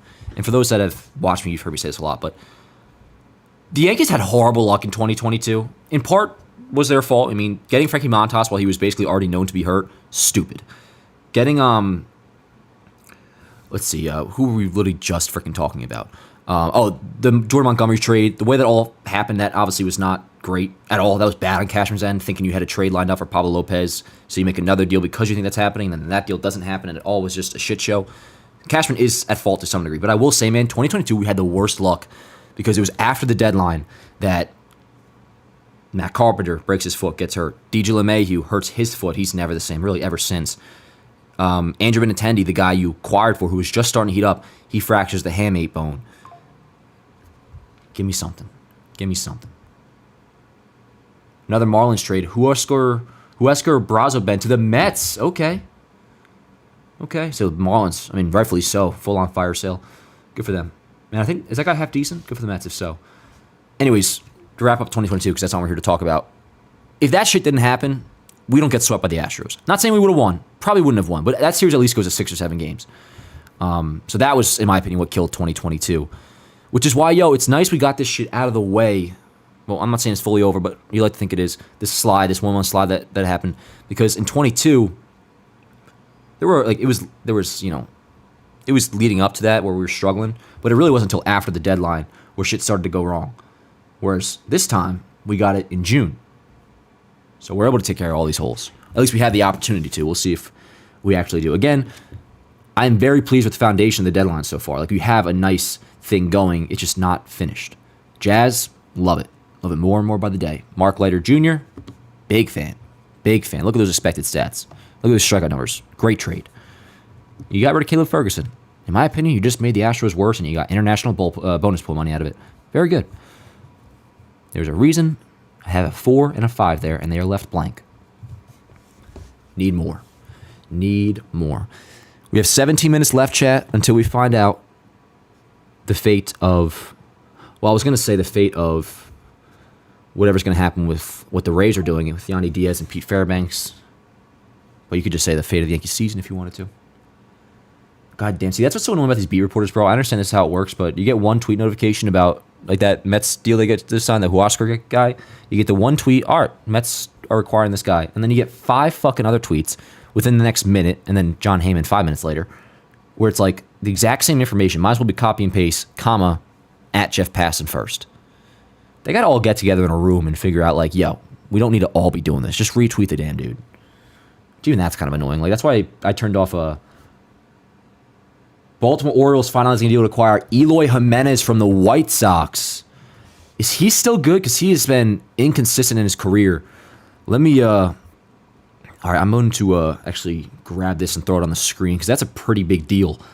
They were looking to add right-handed hitting, Baltimore was, and Eloy, if I'm not mistaken, is a righty. One sec. That is the Tanner Scott deal. All right. So, yeah, Orioles get Eloy Jimenez per Jeff Passan. Let me do a check-in on his stats. He used to be kind of like this shit. He was a big-time up-and-coming prospect. Has had success in the big leagues for sure, but I feel like he kind of deteriorated. Oh, no, Chet. You do hate to see it. You hate to see it. A once very promising prospect that at times, 2022 had a 143 WRC plus. Pretty damn good. You hate to see him regress down to batting 240 with an 80 WRC plus and a negative WAR this year in 65 games. The Baltimore Orioles acquire Eloy Jimenez, which I had no idea how he was doing this year. I was quite nervous when I saw that report. And he's still a respectable player, so I'm not going to say he's a bag of shit. But he has an 80 WRC plus and a negative WAR in 65 games. That's what the Orioles just acquired. Continuing their not awful deadline, they've gotten better, but somewhat underwhelming. I would say quite underwhelming. They have not gotten the big fish at all. Nothing really even close to it, Baltimore. Barring Eloy, going back to how it used to be, which is possible, but I'm not going to bank on that the way he's looking now. So, no problem with this trade, chat. No problem with this trade. Baltimore has not gone crazy at all. They got an Eflin, Anthony Dominguez, Eloy. Who did they get earlier? Oh, yeah, Trevor Rogers for the Marlins, who's not good anymore.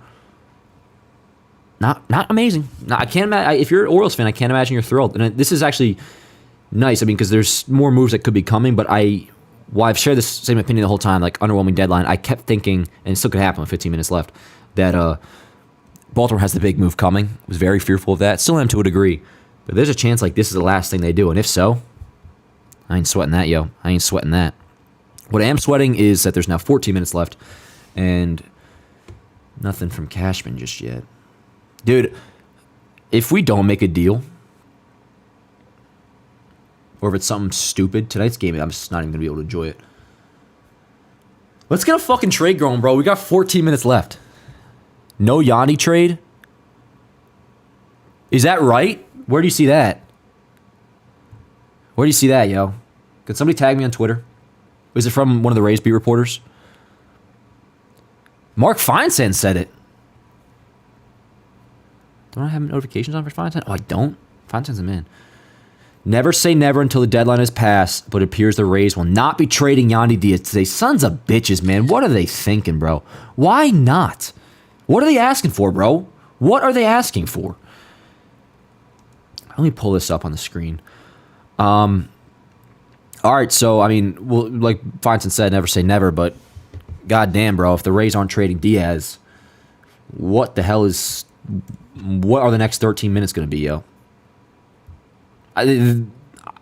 From everything we've been hearing, it's just sounds you get the vibe that the Yankees wanted Diaz pretty bad. So if they really are not dealing with the Rays, like if that's not going to happen, they must have been asking for a shit ton, bro. But yeah, here you go. Fine Sand appears the Rays will not be trading Yandi Diaz today. Son of a fucking bitch, bro. I'm telling you, man.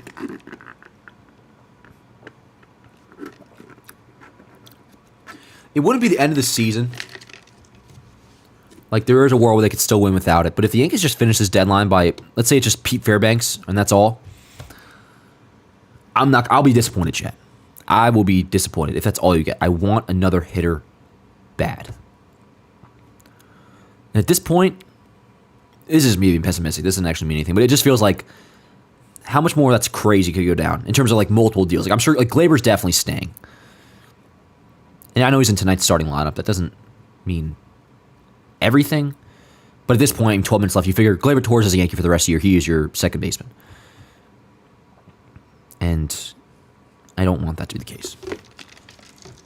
And it's not even anything against Gleyber. I want another bat. Get another freaking bat. Merchant's in a $5 super chat. Appreciate you, bro. Would you get your trades done that you want or a notification that Soto got signed to a long-term deal? That's a good question. I mean, shit, I would probably take the Soto thing. I would probably take Soto. Then I could accept the moves that we've already made. But, hypothetical for now. Alrighty. Not an F yet. Oh, I said F in the chat, the Fire Cashman. We'll see. We'll see. 11 minutes left to go, yo. 11 minutes left to go, and we still stand at the same place that we entered, which is Jazz, Mark Leiter in, Caleb Ferguson out. And number 4 and 5 yet to be filled. Let's see. Come on, give me some, bro. I'm just at this point. I'll just keep refreshing Twitter because crunch time. I just can't believe the Rays aren't trading Diaz.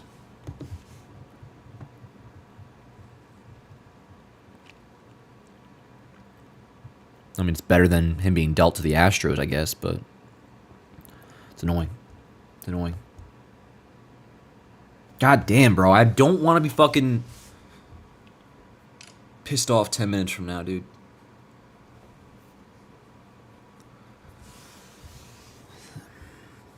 Just can't be it. You can't be it. Need more. We got 10 minutes.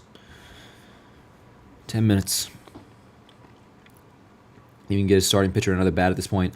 Josh, right now, honestly, in my head, especially the Diaz news, like that he's not getting traded, I am kind of just dropping all expectations and just pretty much hoping for just one, like, give me one more deal in the next 10 minutes and we'll see what it is. I swear to God, bro, if they don't make one more deal, need one more freaking deal, give me something. Give me something. Phillies acquire White Sox reliever Tanner Banks from the White Sox.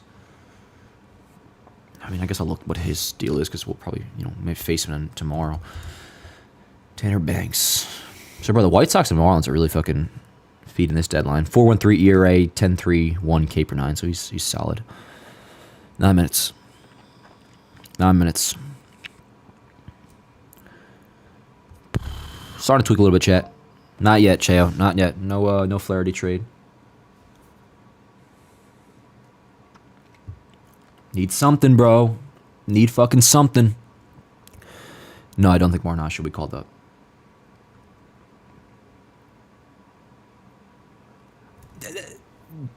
Rare, good point by Ben Verlander. If the Tigers don't trade Jack Flaherty this insane seller's market, then I honestly don't even know what to say. There's no way they hold on to Jack Flaherty, right? There's no way.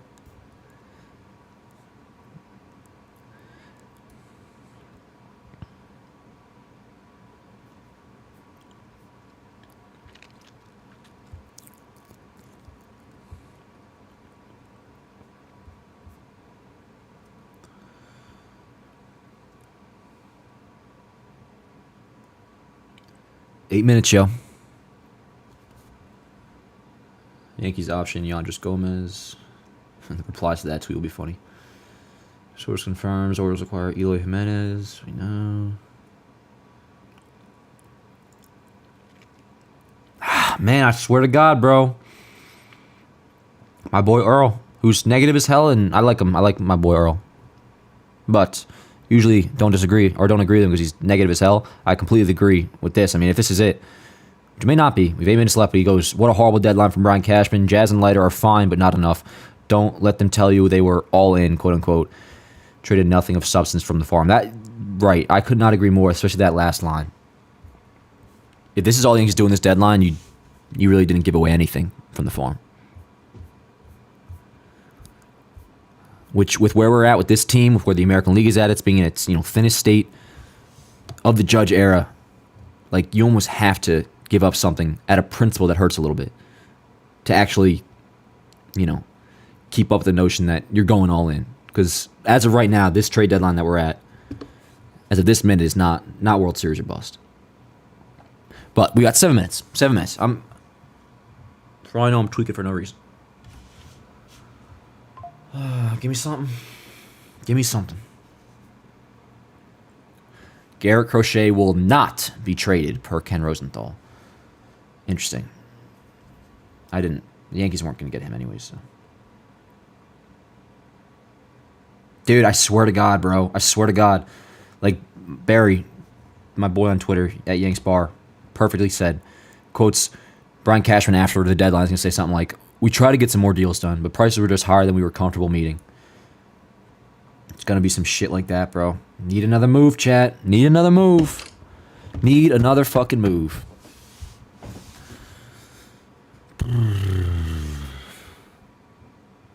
Dang, give up hope it's over. I'm not going to give up hope till it's 6 o'clock, bro. I'm not gonna, it's 5:54. Shit could go down right now.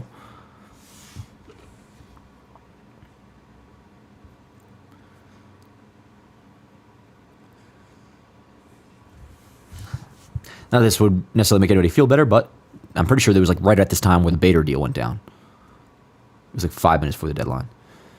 Yeah, Mark Feinstein confirms White Sox won't be trading Crochet. So whatever. I don't really care.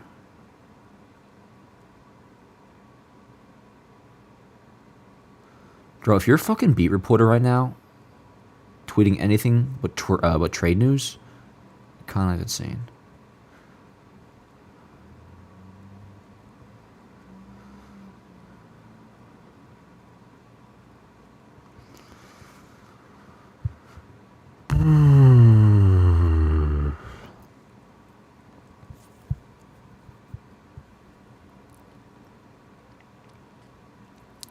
Five minutes.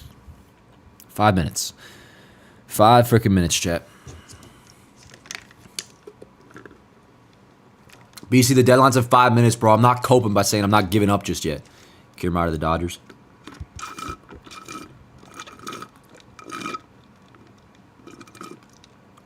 Jack Flaherty to the Dodgers. Jack Flaherty to the Dodgers, man. Good fucking Lord. Jack Flaherty to the Dodgers. Jeff Passan. It's annoying, bro. Oh my God, it's annoying. What are we fucking doing here? Tyler Banks to the Phillies from the White Sox.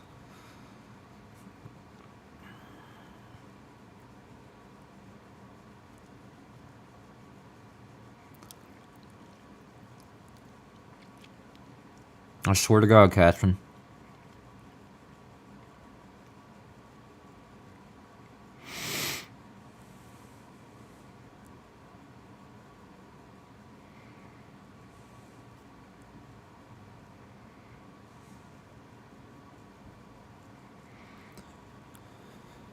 Yeah. Yankees have acquired Padres relief pitcher. Oh my God, this is a fucking Keenan Middleton move, bro. Holy shit. Yankees acquired Padres relief pitcher Enyel De Los Santos, 4.46 ERA in 40 innings.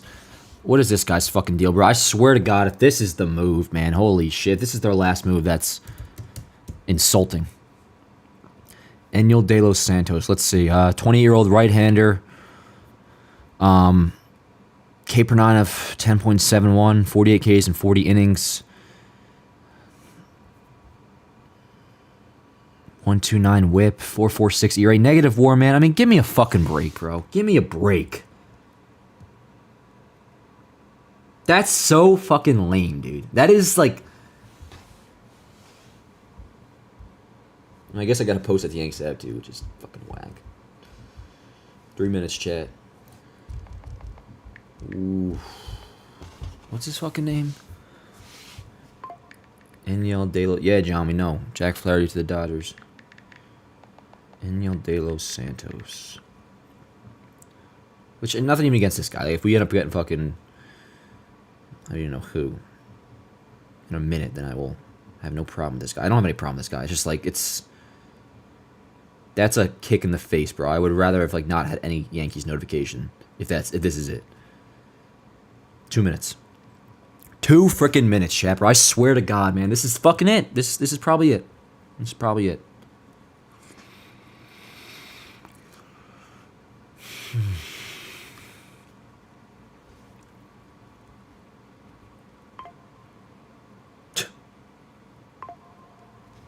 Yankees of shit.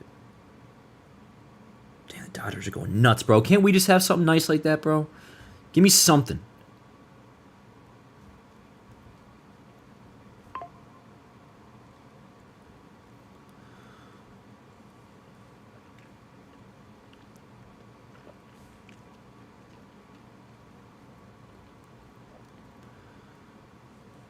I'm going to wait till the deadline is over to post this, and I can put that it's their last move.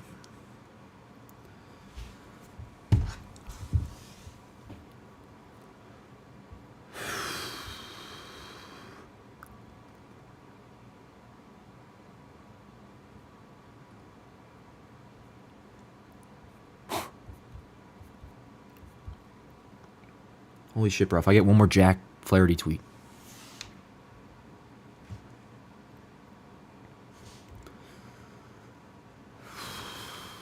I mean, that's it, dude. That's barring some last-second notification. I mean, we got 30 seconds left.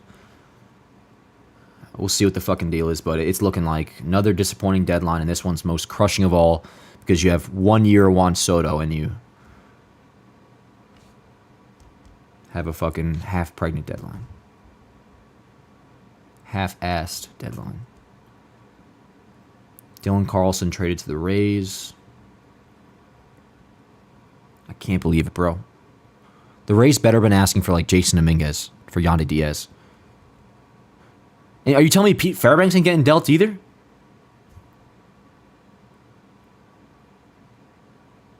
Luis Garcia goes from Angels to the Red Sox. Please, please, please. It's 6 o'clock now.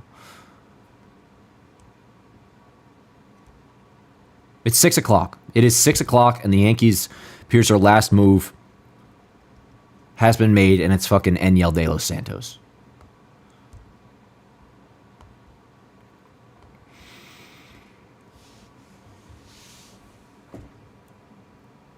It's C deadline. C deadline. Mediocre deadline. Still just looking at my phone, hoping something will pop through. There's some like notifications, but it's nothing. It's just Brian Cashman fucking blew it again, chat. He blew it again. He blew it yet again. In the most important trade deadline of his career, he comes up short. And I can't wait to hear him speak, bro. And it's going to be the same old shit. Wasn't willing to go all in. Wasn't willing to go all in. All right, let me just throw in this De Los Santos trade into this thing, and then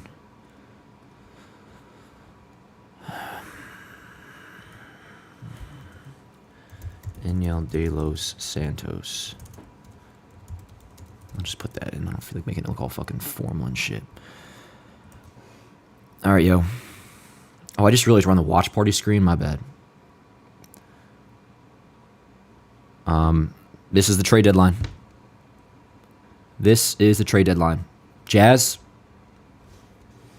Breaking news? Dude, what are we fucking doing, bro? Yes Network and Jack Curry like retweeted. It's like breaking. Yankees acquire another bullpen piece in Enyel De Los Santos.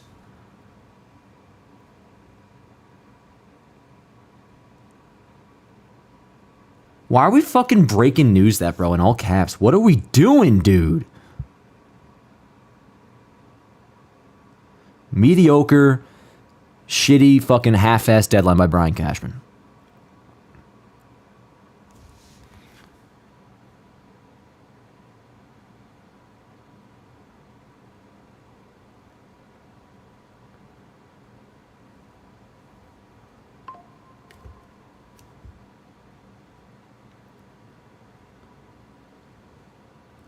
All right, so we should be getting a tweet any second now that says, like, no more moves from the Yankees or something. Let me just post this. Yankees' last move is acquiring Yandi fucking Los Santos, bro. I can't believe it. The Padres.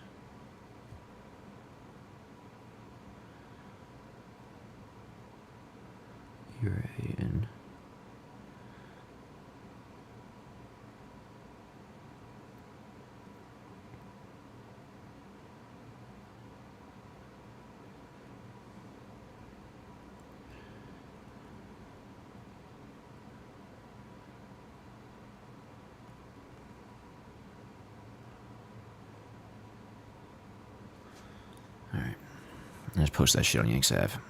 And my final line, it's nothing but the truth. Brian Cashman has, once again, handed us a mediocre, disappointing, half-assed, pathetic deadline. And I don't hear nothing about Jazz, nothing about Mark Leiter Jr., who I was, all for. Good deals. Again, foundation was set to have a really good deadline. And they blew it. They blew it. And this was not the year to blow it. For all you know, you have Juan Soto for another 2 months.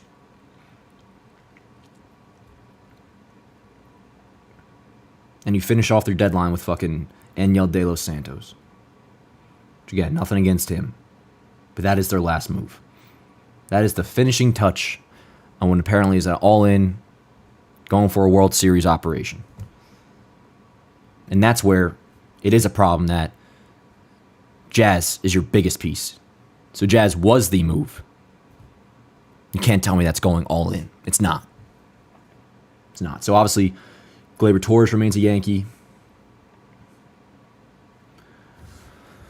And I mean, like there you go. This is the team. I mean, you have Stanton, obviously, but nothing new. Nothing new. Just Jazz and Mark Leiter Jr., which Mark Leiter Jr., nice pickup.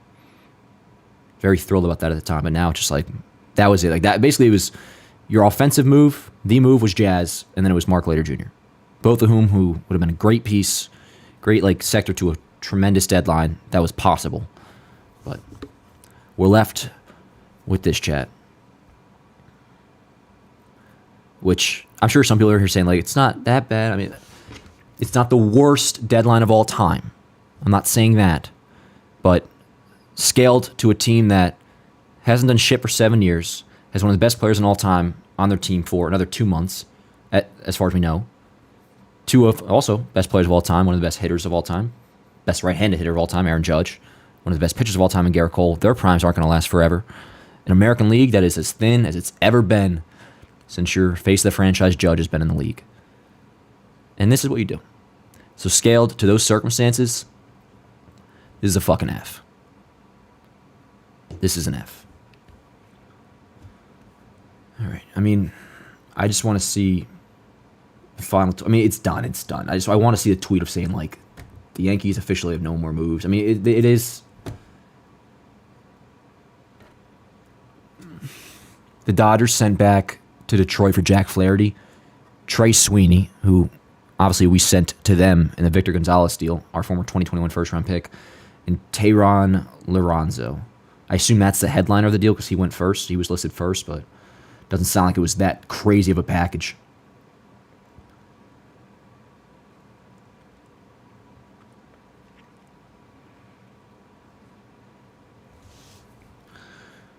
I'm going to tweet again, bro. And if there's like one way you could just phrase it, it's this. Like, all in my fucking ass.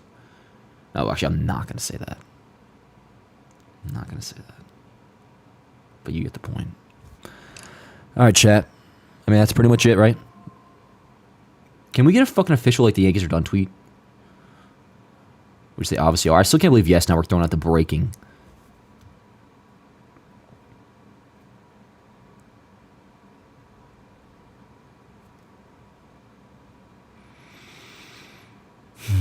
I might have to rip the fucking pen, chat. Tonight may have to be one of those rare watch parties where I'm... It's fucking crazy, dude. I can't believe it. Dude, I can't believe he did it again. He fucking... Once again, bro. I swear to God, man. Last deal by the Rays. So, yeah, I mean, I don't even know what the Rays are doing. I mean, you don't trade Diaz, which is weird, but you hold on to Fairbanks too. Like, what are we doing? What are we doing? I'll tell you guys right now, unless somehow, and I don't say somehow, because I mean, it's baseball, shit's weird. I'm not giving up on the season. But if the Yankees don't win the World Series this year, and it ends how it always has, and knowing how this deadline happened and everything Brian Cashman has done at the head of constructing this roster, if it doesn't win a World Series again, and he stays around, Hal's on the same level as him when it comes to, like, my hatred for him, and to where, like, I can't fathom how Brian Cashman could stay, or how Hal could keep Cashman around. I get that he's part of the family and shit, apparently, and from another market's perspective, Cashman may be a really good GM because they're always in contention. If I'm Hal, bro, I'm saying I give you $300 million plus every single year, and if it once again, I mean, this conversation has been had last year, but if it once again ends in an ALCS defeat or whatever it is, bro, even if we fucking make the World Series and lose, but more so if it does end another loss to the Astros or just how things have gone the entire Judge era, I can't fathom Hal Steinbrenner looking like reporters and fans in the eyes and saying he's coming back again, which we all know he is. We all know he fucking is. And before I get out of here, yo, and yeah, we'll be back for the watch party in a little bit, but I mean it so sincerely when I say that none of this is Boone's fault. And until after this year, if he doesn't fire Cashman, I don't blame Hal even all that much. Again, Cashman's worth $300 million fucking dollars for this roster. Everything falls on him. And who knows? Maybe we'll win the World Series, chat. Maybe we'll win the World Series. Still a good team. But it's certainly not a team that has a front office that's going all in. Give me a fucking break. Reds have traded Austin Slater to the Orioles. That's his deal. I swear to God, if he has a WRC plus above 100. 64. But I ain't in the mood to talk shit right now. Actually, he's been pretty good in the past. Whatever. I don't care. I mean, that is not a saving grace at all, but it is nice that the Orioles didn't have... They had a pretty underwhelming deadline as well, but it just sucks. The Giants are acquiring Mark Canha from the Tigers.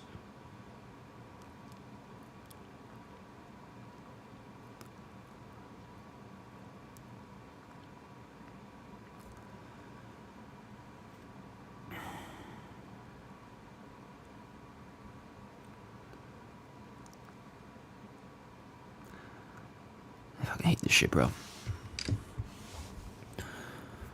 All right. Honestly, I know I said C.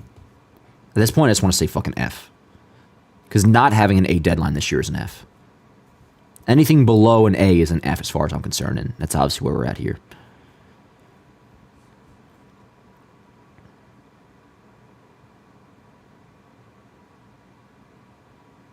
Cashman failed again, bro. Failed again. I'm not going to lighten up, Aid. You know I'm like the optimistic one here, bro. And trust me, like, come tonight. I mean, honestly, tonight might be fucking rough. But, like, I'm here, bro. I'm here. Like, I watch parties every day. We are going to be... I'm still...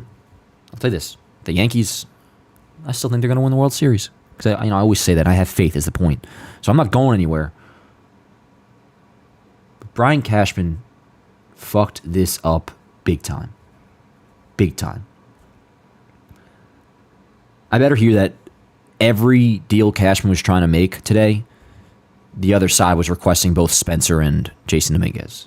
I'm so curious what the talks ended at with the Rays. D-backs get right-handed reliever Dylan Fleur from the Nationals for Andres Chaparro, former Yankee farmhand, of course. I mean, there's still deals coming in and shit, but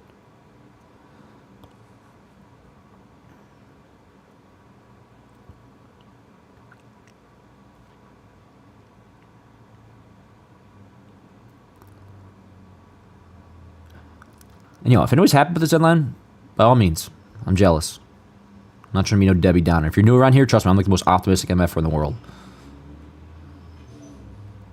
But this shit sucks.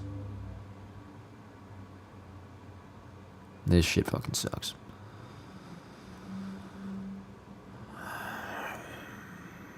I mean, I guess that's it, right? I mean, I don't know why I'm still browsing Twitter, bro. Some deals are still coming in, so. But I appreciate you, Abe. Yeah, Canada, San Francisco. There is the vault, yeah.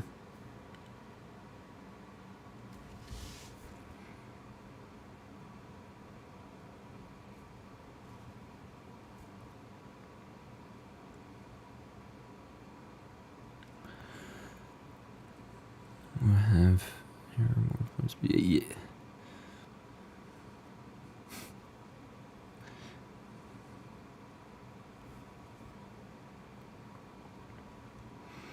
I mean, that's got to be it, bro. I mean, listen, I got to set up for the watch party stream anyways. We'll probably be up, like, right around first pitch. So, if anything else happens, obviously we'll talk about it in, like, 20 minutes when we're back. So, I'm just going to head out for now, chat. I got to fucking... But, F deadline, because anything below an A is an F. It's a C scaled to an F. We'll be back in a little bit, chat. And then, we'll see if anything else happened to happen. But, I mean, obviously it didn't, so. All right. Hey, see you guys in a little bit. Appreciate you guys for being here. This is a fun stream while it lasted. Yeah, if you could drop a like, subscribe, all that. We'll be back in a little bit for the watch party game 2. Peace out.